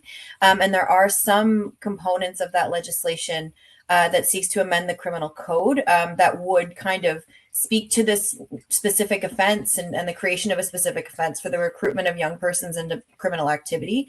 So DRPS is doing some research to understand how that bill will impact the work that they do, as well as combining that work with the work of the roundtable. So DRPS, the town staff, and the regional staff are heavily engaged with community organizations on this matter. Thank you for that clarification. Councillor Henry, you want back in? Thank you, Mr. Mayor. So I do appreciate what DRPS is doing, and please don't think that this motion is in any way to put them down for the work they've been doing. This simply is, the consultation process, that the information that we've received. And I did flag this by Chris Bovey, and I had asked him, is there anything you change in this motion? I've done that with other groups as well. And I literally had Ruth from Ladder to Rise grab and hug me and not let go when she read this motion and said, Nancy, this is exactly what the community has been asking for. It's exactly what we want. This is the advocacy piece that we're asking for. Please bring this forward. So I did circulate the motion to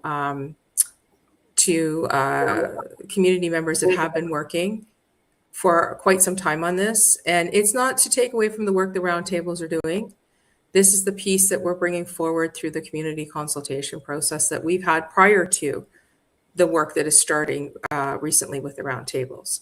So please know that there was consultation from our part. Okay. Not seeing anybody else in the speakers list, we'll call the vote.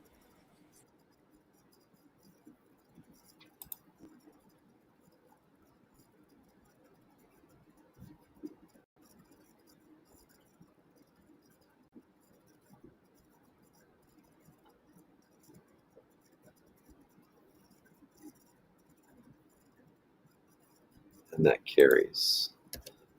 Next item, ethical investment and human rights due diligence in public pension funds. Councillor Henry and Councillor Crawford. Councillor Henry. Thank you, Mr. Mayor. So recently, and if we could have the motion up on the screen again, Madam Clerk. Recently, there's been some information that's hit the news, and we know that there's been some. I'm just waiting for the motion to appear so I can speak to it properly. There we go. So we know that there has been some. So here, the information with Stand Earth found the Canadian Pension Plan (CPP) and Ontario Municipal Employees Retirement System (OMERS).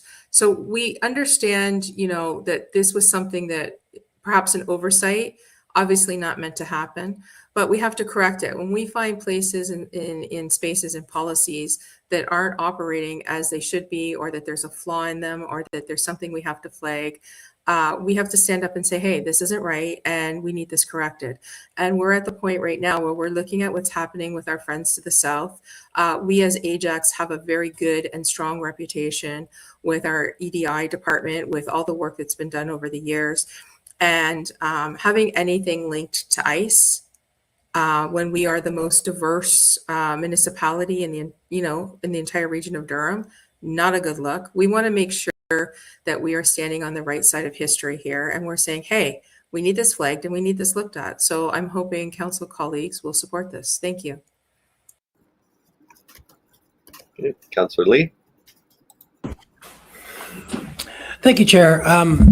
Speaking of something that's been worked on for a while, I had worked on with the region regarding our investment policy, I think 2.5 years ago, regarding ethical investment.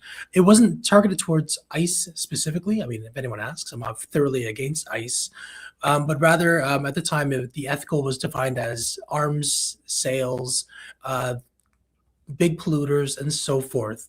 This motion, well intentioned, it seems to cover all, I'm not sure what ethical means in this case beyond the preamble of we're anti-ICE.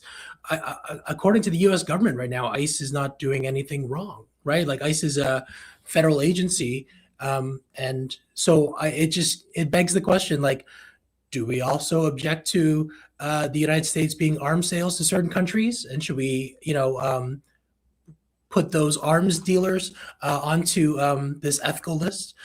Big polluters, the Alberta oil sands is one of the huge contributors to carbon. And so I ethically have a big problem with that. And I would also argue that they should be included in this ethical list as well.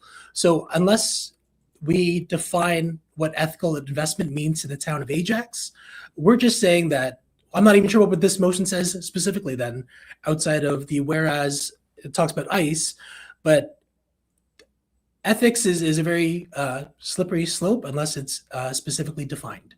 AI, another example, there's certain companies that deal with AI, but they are offering returns on investment that some funds may not want to pass up. So I guess I would look for clarification as to what ethical governance and transparency in the investment of public funds means, and hope to have it in the resolution. Okay. Councillor Lee. Thank you, Chair. Thank you, Chair. My amendment is that the Okay. Councillor Henry, you wish to respond? Thank you, Mr. Mayor. So when we're looking at this in particular, it's been brought to the attention, we have some, and Councillor Lee, you've referenced that the US government says ICE isn't doing anything wrong, I believe you said, if I heard that correctly, according to them. I personally don't agree with, I know that's not your statement. I get that. I'm not accusing you of that, but I'm just saying, I don't have that same feeling as what the US government is saying. We have a very diverse ward that you and I govern, and as it is, I did circulate this motion to a few members within the community, and they were 100% Nancy, 100%, this is what we're looking for. So when we look at where companies are investing, where businesses, where plans are investing our money, our public funds into companies that are, using products, for instance, I call them zip ties that are, being used as handcuffs for ICE members in particular, where there's certain things you'd have to go back and read the full report that was referenced. It's very troubling and concerning, and I don't think our public dollars should be used for that. And I think the members of our community would agree with that and have agreed with that, because they've given me the thumbs up to bring the motion forward. I don't tend to bring motions forward unless I've circulated with members of our community, especially lead members of the community. So I'm not sure what you're looking for in more definition here. Happily, if you want to bring forth a friendly, but I gave a raw motion to the clerks and they refined it slightly to meet what was needed for today's motion. And if you have a friendly, I'm happy to hear it. Councillor Henry, I'm going to let him back in, but I think what he's trying to say is, where do you draw the line? We know there's countries that have child labor.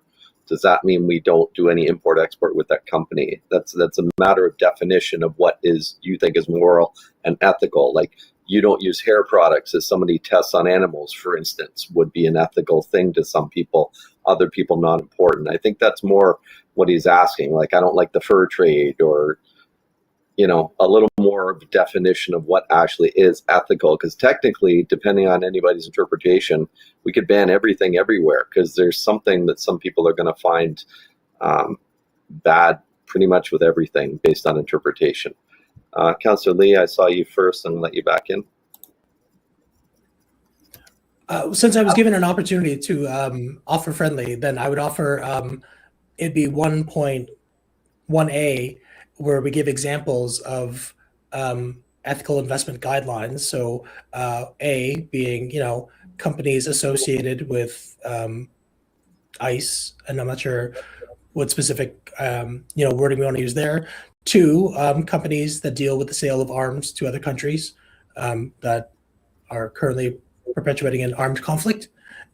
3, companies that emit large amounts of carbon damaging to the environment. 4, companies that use child labor. And those are 4 pretty big ones, but if we're talking about ethical, then let's talk about, 5, companies that misuse, that endorse the unregulated use of artificial intelligence. That's pretty, for me, that is making a statement on ethics. Now, I understand this council may not align with my version of ethics, to the mayor's point, but unless we outline what ethical investment means to us, we're just saying we should do better than this. And I've consulted many people on these kind of 5 tenets, and resoundingly people agree with that. So if I'm being offered the ability to add friendlies, those would be the friendlies I would add. Thank you, Chair. I think before we go too far down this rabbit hole, I think we're given way too much credit that the federal provincial government are going to act on what the Town of Ajax says. So before we spend an hour wordsmithing this, it's I don't know what the result's going to be. Just want to mention that, and it's a long meeting, just trying to move things along. Councillor Henry. Respect your comment there, Mayor. So when I said a friendly, I was talking about something small, friendly. I hear what Regional Councillor Lee is saying. However, this motion specifically came out of a report, a news report, specifically is referencing a particular, group, Stand Earth, and the information that broke on the news. I'm sure that Councillor Lee does circulate those type of things that he referenced, points 1-4, what he would like to amend. And I suggest he bring that forward in another motion I'd be happy to support. We're talking here today about this and this in particular. So Councillor Henry, you would not consider those friendly amendments? I consider them separate motions. Okay, so that's a no. No. Good. Let's move on. Councillor Lee, go ahead. Guess what? I'm going to put forth these I'd like to put these forth as amendments to the motion. Okay. So we have a What I formal previously amendment. Do you have a seconder, Councillor? Now I need a seconder. I will ask. I'll shop second to council, it. see if anyone wants a second. Go ahead. Thank you, Chair. No, Did that's you it. take No, it that's up? it. So can you read them second. again? No, No, wait, I'm did you just type it? asking if you could read them Councillor again. Henry, hold on. Councillor Lee, did you type it up and send it to the clerk? Yes. Did the clerk by chance take note when you were speaking and have it ready for us as the amendment? I believe so. Yes. Okay. Can we get that on the screen, please, Ms. Grassi, the amendment, which is 5 points.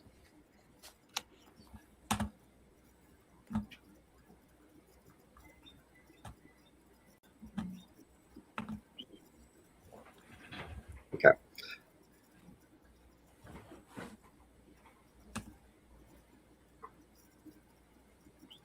Sorry, Yeah, Mr. Mayor, yes, it's very as- hard to as- see the way the screen is. Okay, Thank there you go. I would add Regulated. one thing further, Councillor Lee, which you might think is friendly, and just put a F, like this is not a substantial list other that can be added. Yeah, that's fine. Because I mean, this Appreciate that. is just a couple, that could be considered non-ethical. And then just very quickly, to just speak on it very quickly, the motion mentioned references, stand.earth, and a lot of these positions are very much in line with what stand.earth supports. So it's actually not like out of order even. It's just expanding to very specific actionable items that the town of Ajax is asking for in this. Okay.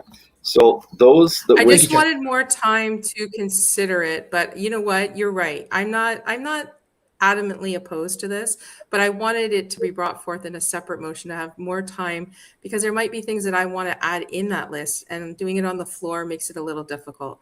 I'm not that opposed to it. Consider it a friendly, and let's move on. Okay, well, no, there is an official motion moved and seconded on the floor. Councillor Lee moved it, I seconded it.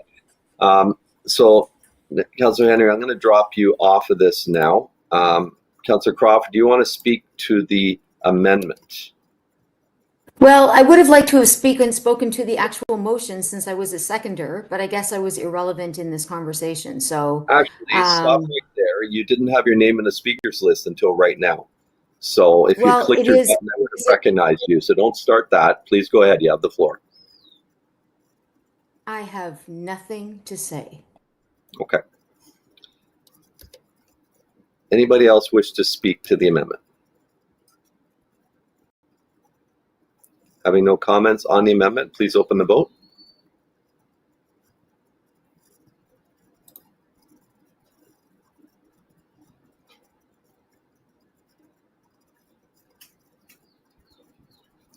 Okay, the amendment passes on the main motion. Does anybody wish to speak further to the main motion as amended? Okay, seeing nobody in the speakers list, please open the vote.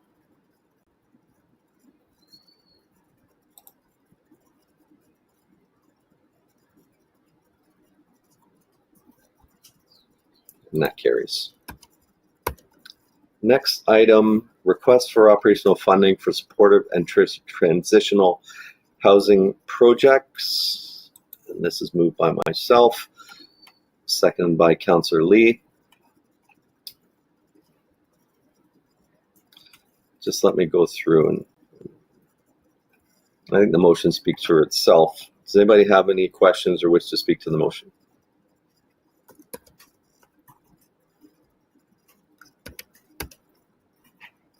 Okay, seeing anybody in the speakers list, please open the vote.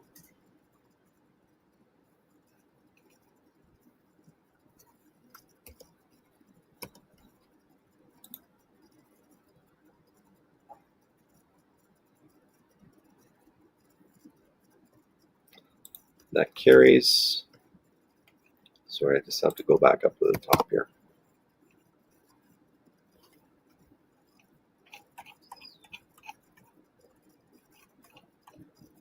And item 10.7, Council Chambers Restoration. Councillor Henry, second by Councillor Crawford. Please go ahead.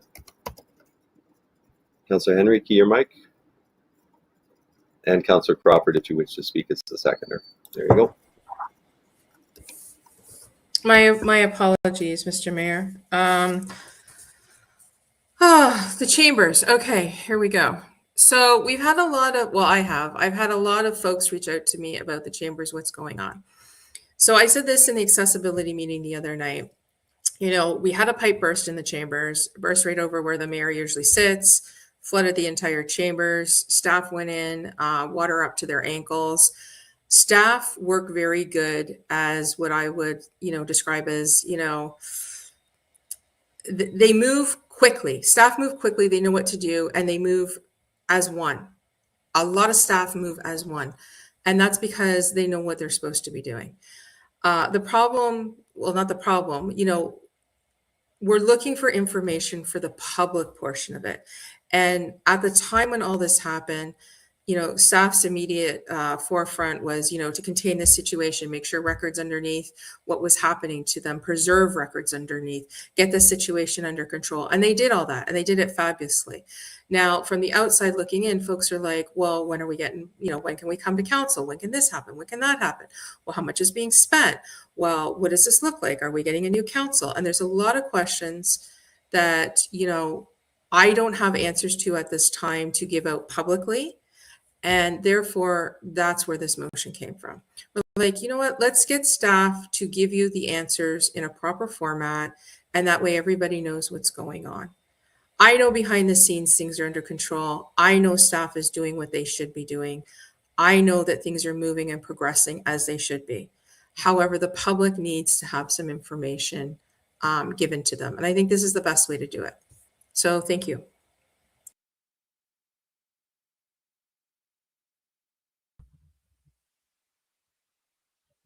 Councillor Crawford, please go ahead.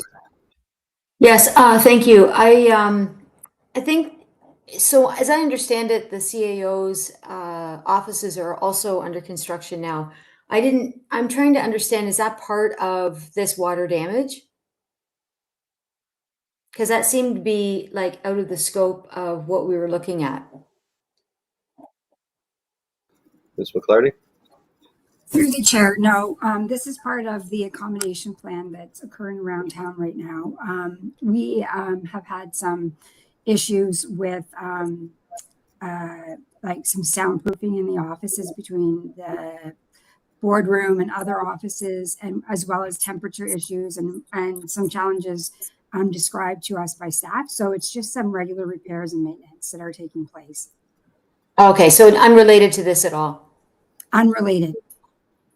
So that means we won't cook in the boardroom anymore? I'm assuming.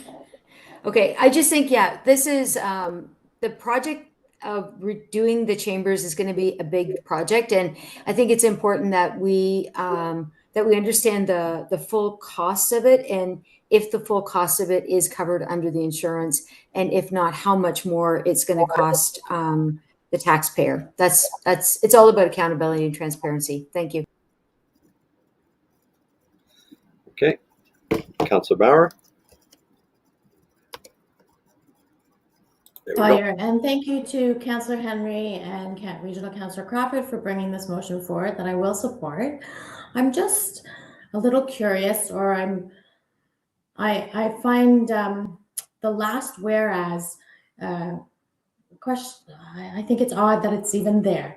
Whereas it's understood that once the council chambers is reopened, hybrid meetings in person and virtual will continue, consistent with longstanding practice and subject to the town's normal procedural rules. I think it's great that we're having this report and this conversation, and we'll be fully sharing it with our residents. I don't remember ever there being a discussion that we would cancel the ability to have meetings in chambers in person with the hybrid function. We did all of that IT work to be able to allow, some tech in there to be able to run these meetings. So it's fine. I accept that it's in there. I've never heard from any member of council or any member of staff or any resident that we would threaten or even consider removing in-person and hybrid meetings at council chambers. So it's just a comment, it's not a question. Thank you, but happy to support the motion. Okay, Councillor Crawford, we'll get back in. Thank you, Councillor Bauer, for that question. I think that, I don't know, for whatever reason, there's some sort of conspiracy theory around this and that we're going to change all the procedures. So I think what it is it just assures residents that once the chambers are open again, that everything returns back to normal. So personal, like delegations in person, will all happen in as normal. Business as usual before the flood happened would happen as normal. It's more of not an assumption something would change, but more of an assurance that everything goes back to normal. If I'm wrong, the mover of the motion can correct me. Okay, Councillor Henry, you wanted to come back in. There you go. Thank you, Mr. Mayor. Yes, thank you, Councillor Bauer, for your comment, and Regional Councillor Crawford is 100% correct. I've heard nothing from staff that this is going to change in any way, shape, or form. I've tried to assure some folks of that have reached out to myself and or Councillor Crawford. I think we've both tried to reassure some folks, but this little bit of wording added in there is just that formal process of saying, folks, we're going back to normal. Everything's going to be as it was, but better, probably, actually better. And you don't have to worry about this, that we're putting this in writing and letting you know, nothing is changing. That's all it is. I hope that explains it. Okay, I don't see anybody else in the speakers list, so we'll open the vote, please.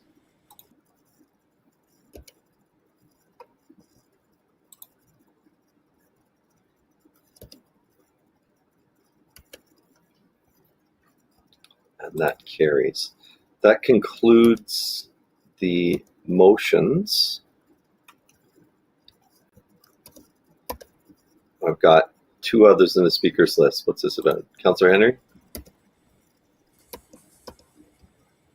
Oh, sorry. Did I hit a button? What? I'm sorry. Okay. Councillor Dye, same thing? Yes.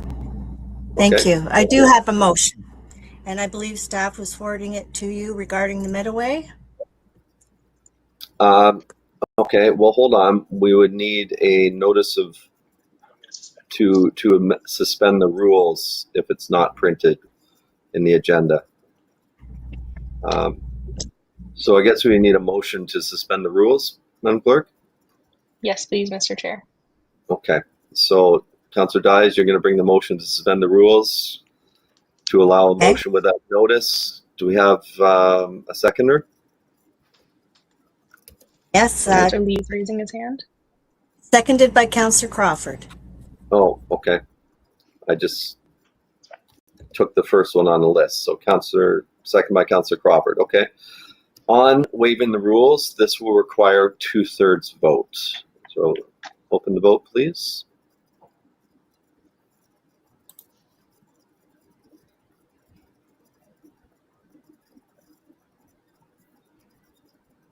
Okay, that carries. Councillor Dyes, go ahead with your motion. Thank you. I appreciate that, Mr. Chair. We've spoken about this before regarding the Meadoway, as the region is moving ahead, working with municipalities of Oshawa, Whitby, Ajax, and Pickering to continue the Meadoway project, which will go tip of Greenwood and into the Transnational Trail here around Ajax. And it's a really important project. The Meadowway, I'm on TRCA, and they are in charge of that project with the Weston family. And it is really transforming things, particularly in the hydro corridor, which is underutilized land. And they have transformed that land all the way from Toronto through Scarborough and are now connecting into Durham and beyond, because it's very, very popular for one thing, but it has been extremely successful in that it has created parkland for many of the communities that trail runs through. They've put in gardens and meadowways and all kinds of activities for children. It's really quite a success story. So we spoke about this previously, and there's a fee for preliminary design work. And it's in the motion here. It's on the screen here. And I think it's really very important that we contribute to this project, because if we don't, we're the missing link. And the missing link will suffer, because this is a huge tourism draw. And it's also really a great opportunity for leisure activities in a new and open space. It will connect, like I say, from Toronto all the way down. So you've got people that can now come from Niagara along the waterfront trail in the north up into our communities and beyond, because it will continue. So I'm hoping, that you can see your way to reconsider this. I think it's a really, really important project. And the region now is moving towards the design with the other municipalities. So I really feel very strongly that we should be part of that link as it moves ahead. And I hope you will support that. Okay, Councillor Crawford, you're next. Thank you. Thank you, Your Worship. I think that this was actually just an oversight on our part. We had a report come forward to us back, I think in Ms. Brownridge would have to remind me, but I think it was 2024 or 2025. And the recommendation at the time was to receive for information, with the idea that we would put a motion in for the next budget. But unfortunately, I think we all forgot is what it comes down to. And so I'm glad that we were able to actually bring this forward. We actually negotiated a much lower rate with the region, because some of this project had already been done through the town of Ajax. So it is 120, well, just shy of $120,000, and definitely worth the investment. Finally getting some use of the hydro fields for some good exercise and some good use. Thank you. Okay, Councillor Lee. Thank you, Chair. As the town's preeminent advocate for cycling across the town, I just want to say I very much support this. Thank you, Chair. Councillor Henry. Thank you, Mr. Mayor. So I do support the motion. I just want to point out, I know this area very well because it's adjacent next to Hearst Drive, what we were talking about earlier in the agenda. And I want to point out a lot of advocacy behind the scenes went into this. And I do recognize that. But we have, I know this is, kind of odd to mention at this point in time, but I feel I have to mention it because I know that we're looking at a lot of folks coming through this corridor. And we have a large amount of coyotes that have been reported in that area in last 2025, summer of 2025. We have a lot of garden snakes in that area where I have my current residents last year reported minimum 25 snake hatchings on their front lawns in their back that are adjacent to this existing pathway. And I feel that if we're going to be making this a tourist area, if we're going to be looking at this to be doing some bike riding through here, like large groups like what we have at the waterfront, anything like that, we have to really look at the maintenance of this area and maybe in the future, not now, but I just want to point this out, and maybe changing what the maintenance looks like in this area for cutting back from 1 meter to maybe 2 to 3 meters from the pathway. Because I've got people jumping out, screaming up there right now at certain seasons when eggs are hatching with snakes in them. And I know they're garden snakes, and operations have told me, council, you got nothing to worry about, but the folks that live up there don't feel that way. So now we're going to put bikes on this pathway. Happy to support. We have to do it. I believe we have to do it. It's part, what everybody else is doing. But I don't want that to go unnoticed, because I feel like we need to up the maintenance in there if we're going to be doing this in the future. Okay. I don't see anybody else on the list. I'm going to ask a couple of questions because I had a different recollection. We had the report. It was for information only. My recollection is we didn't proceed with it because it wasn't in the budget. And this is just my understanding. The $120,000 is just for the design, not the actual work. Is that accurate? And I think the logic was, why pay for the design if we're not going to do the work? Ms. Brownridge? To the mayor, just to clarify, this project is the preliminary concept work of the Meadowway. So following this project, there will also be detailed design work and then the eventual construction. I think the town has, and the director of finance or the interim director of finance may have a specific number for me, but I think there's 3 or 4, maybe 5 different trail projects in the long range forecast that are a part of the Meadowway project. And as a result of that, in the future, at some point, there will be construction work that the town will undertake. The recommendations for the Meadowway, any additional costs beyond what we would scope for a normal trail project, that includes signage, other elements of interconnectivity. There would be additional budget impacts associated with that. Okay. I have a question about bullet 2 with the financial contribution, and I don't know if this was through consultation with staff or the mover and seconder chose these reserves, but we know the challenges with DCs and development reserve. Would this not be more appropriate? Should we go ahead to come from, say, strategic initiatives or parkland acquisition even? Or CBC, if there's any money in there?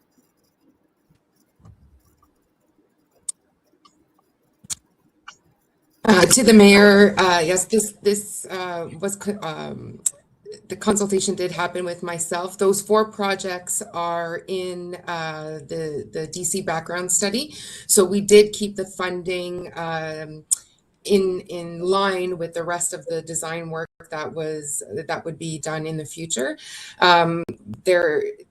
It's up to council's direction to direct a different funding source, but we felt that it would best align with there's currently 4 projects in the long range capital forecast that currently have some design budgeted out in future years, and it would just fall in line with the existing funding sources. So you're saying we're just going to use the design money that we already had allocated for our 4 capital projects here? No, that is not what I'm saying. I'm saying that we would allocate the funding commensurate with how it's split in the DC background study. Okay. So our 4 capital projects that we already have that are already applicable to different developments and that up in this area are already funded and will already go through design through the town anyway. To the chair, they are not all funded. Most of them are pushed out for design and construction to happen in future years at this point. Yes, and this would just be an additional contribution to do the conceptual design, as Ms. Brownridge alluded to. Okay. Well, I guess what I'm asking is, we've already decided that we have these 4 capital projects. So we've already designed, like, I don't know why the region's going to design stuff in Ajax. We already designed stuff in Ajax. That's why you have 4 proposed capital projects. No? No. The capital projects are in the long range forecast, and both the design and construction costs are to be funded at future dates. Okay. They're in the long range that wasn't forecast. What I was asking. Ms. Brownridge, what do you have? So just to the mayor, I think one of the other elements here that's worth noting is staff met with the region following the December council meeting when this was initially brought forward to see if there was an opportunity to align the future scopes of work for the design for the town's trail projects with this conceptual design. And because this is looking at kind of more Meadoway, let's say, focused initiatives as part of this whole network, it was beyond and separate from the detailed design work that would happen for our existing trail projects that we have in the forecast. Okay, I'm not going to beat this to death. I think it'll probably pass. It's one of those. It's a nice to have. It's not a need to have, and that's why I really struggle with it, because it's not budgeted. We're adding this to the budget. We just approved the budget a couple of months ago, so really this is kind of a reconsideration. But technically, it's not based on the legislation. So, yeah, I'm not real happy about it, but I'll probably support it. Anybody else want to speak to this before we call the vote? No, please open the vote.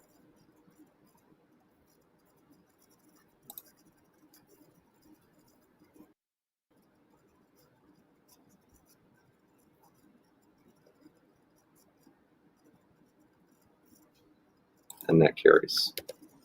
I believe that concludes motions. Yes. Moving on to bylaws. We have to do these in two parts. Sorry, Mr. Chair. Yep. I do believe there is another motion that Councillor Crawford is being asked to walk on without notice as well. So we need to do the notice to waive the rules again. Yes, Or if the you don't motion mind to waive turning the rules. on her microphone, we can let her put her request into you. Okay. Do I need a new motion to waive the rules with this? It doesn't cover under the other one. Okay, I need a motion to waive the rules. What is the motion you want to bring forward? The motion is, it's an advocacy motion to funding certainty for organizations supporting the Black community. Do you want to put it up? Well, I just wanted an idea what we were waiving the rules for before we waive the rules. So I have a motion to waive the rules. Do we have a seconder? I see a bunch. There's no Councillor Lee. Okay, Councillor Lee is the seconder. Is that right? Yes. Okay. On the motion to waive the rules, I don't think we need discussion. Open the vote, please. Requires 2/3.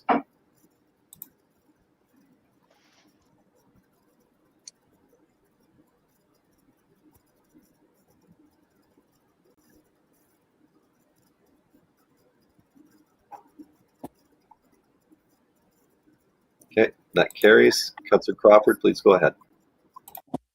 Thank you, Mr. Mayor. If you could mind putting up the motion. I received a rather panic call from one of the organizations in our town, and it is from the Durham Family and Culture Center. They had been receiving funding from the provincial government on a very regular basis, probably the last 5 years. And then we're told this year that they would no longer be receiving any funding. And why does that matter to us? Well, they had to lay off 90% of their employees because of this lack of funding. And while I understand that the funding was never meant to be part of staff hiring, the funding was there for programming. And in order to deliver programming, they needed to hire staff. So I just think that they didn't give any bridge funding, nothing in between that. And so I felt like it was necessary for us to be able to advocate on their behalf that the provincial government either remain with the funding or at least give them some sort of bridge funding. They service about 500 Black families here in the town of Ajax. And it's all about literacy. It's all about next steps. It's all about keeping kids in school. They do some really good work. And I hope that I can count on your support.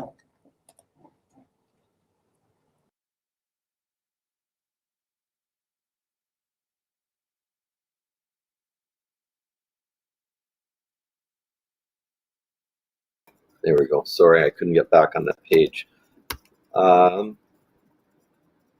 Okay, I don't see anybody else in the speakers list, so call the vote.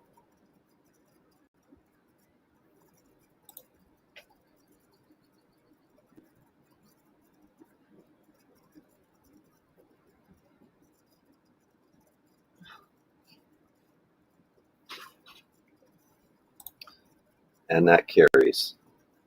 Before I move on, are there any other motions coming with no notice? Okay, not seeing anything. So, moving on to the resolutions, we need to do in two parts. The bylaws, sorry. We've got the first one, 40 and 41-2026 be approved. We're on Ward, I think we're on Ward 1. Moved by Councillor Crawford, second by Councillor Tyler Moore, and the bylaws 40-2026 and 41-2026 be approved. And that is the final tax rate bylaw and the amended traffic bylaw. Questions on those two items?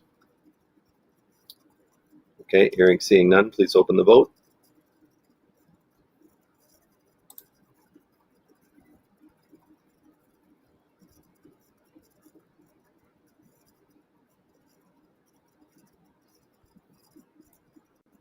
Okay, those carry.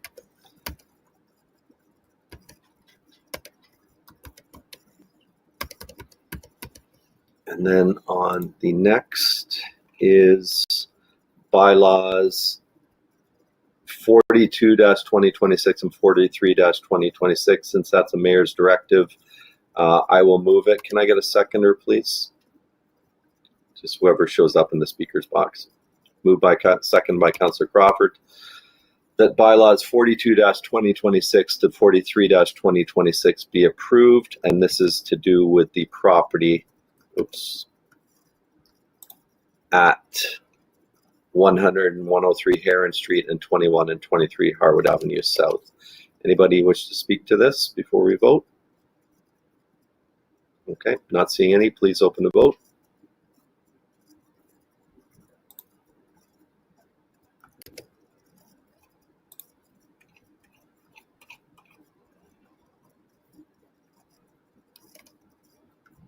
That carries. We've already done the closed session. Is there any notice of motion? Councillor Lee. Thank you, Chair. In May, I'll have two notice of motions. One is regarding a 911 access fee to fund emergency services.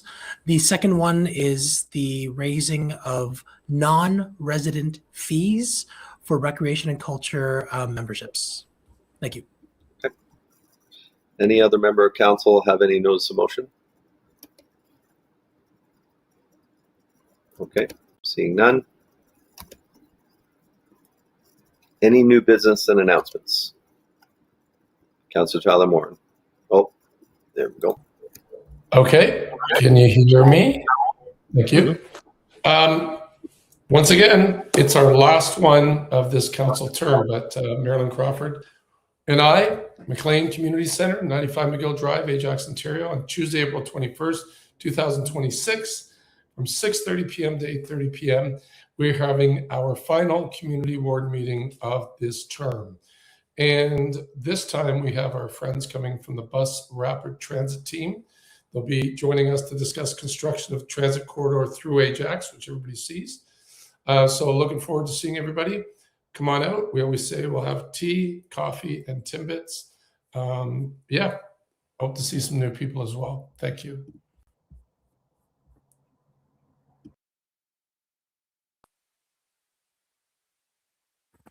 Councillor Bauer. Thank you, Mayor Collier. Hard to follow that, Councillor Tyler Warren. So Regional Councillor Joanne Dyes and I invite our Ward 3 residents. It is also our last meeting of this term on Monday, April the 27th at the ACC at 6:30 it starts. And if you have questions about the supportive housing project at Achilles and Harwood, we will be having representatives from Durham Region and from Lakeridge Health that will be coming specifically to talk about that project. So please come with your questions to our meeting Monday, the 27th, 6:30 in the Admiral's Room at the ACC. Thank you. Okay, Councillor Lee. Thank you, Chair. On May 12th and 13th, Hello Hope Canada is having its first ever Stay Sensitized conference at the Audley Rec Center in partnership with the town of Ajax, where the theme is "Not Racist is Not Enough." Many of council will remember Aubrey Noorana. He led us through some anti-racism training, and this is his organization, where hopefully we will have conversations about connection, courage, and community. So looking forward to that. On the 22nd, which is in 2 days, there's a few things happening. First things first, the Ontario Big City Mayors is having their Advocacy Day at Queen's Park, where Mayor Collier has allowed me to represent the town. So there'll be very good advocacy. I think some of the key conversations will be regarding the DC waiving program that the provincial and federal governments had introduced. So I'll report back to council once we hear more on that. Also on the 22nd is Councillor Bauer's birthday. So happy birthday, Lisa Bauer. And dare I say, the most important thing on the 22nd is the Town of Ajax Social Club is having its trivia, which has not happened in many years. My team is looking to avenge its loss from 3 years ago. It's been top of mind for that long. So hopefully all town employees will come to play because we're going to bring our best. Thank you, Chair. You're welcome. Any other announcements or new business? Okay. We've already done the closed session. So. Through you, Mr. Chair. No. Yes. Can I just request a motion to ratify the direction provided in closed session, please? Yeah, I'm just trying to find it. Thank you. That would be the one on page 23 of the resolutions. I believe closed session. Ms. Page Black. 27 of the resolution package, please. Okay, so the one that's on page 23 is one not for public, right? Correct. Okay. And we were supposed to we did do that in camera. There you go. Rise from closed session. Ratify. There we go. 26.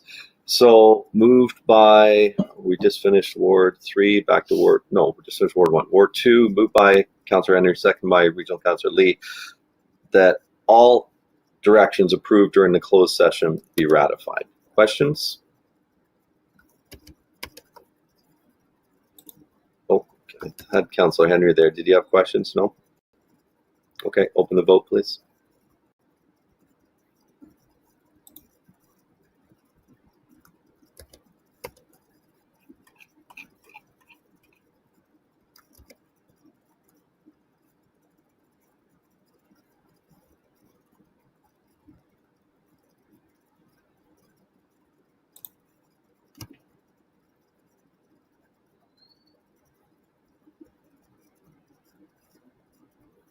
There we go. That carries. We've got the confirming bylaw. Ward 3 moved by Councillor Bauer, second by Councillor Dyes. The bylaw 44-2026 being a bylaw to confirm the proceedings of the council of the corporation of the town of Ajax at its regular meeting held on April 20th, 2026 be approved. Those in favor?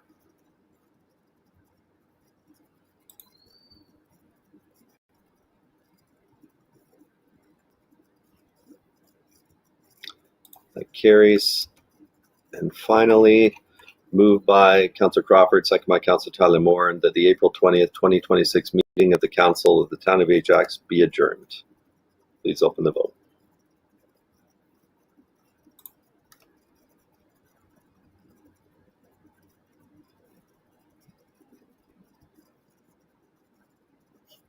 And that carries.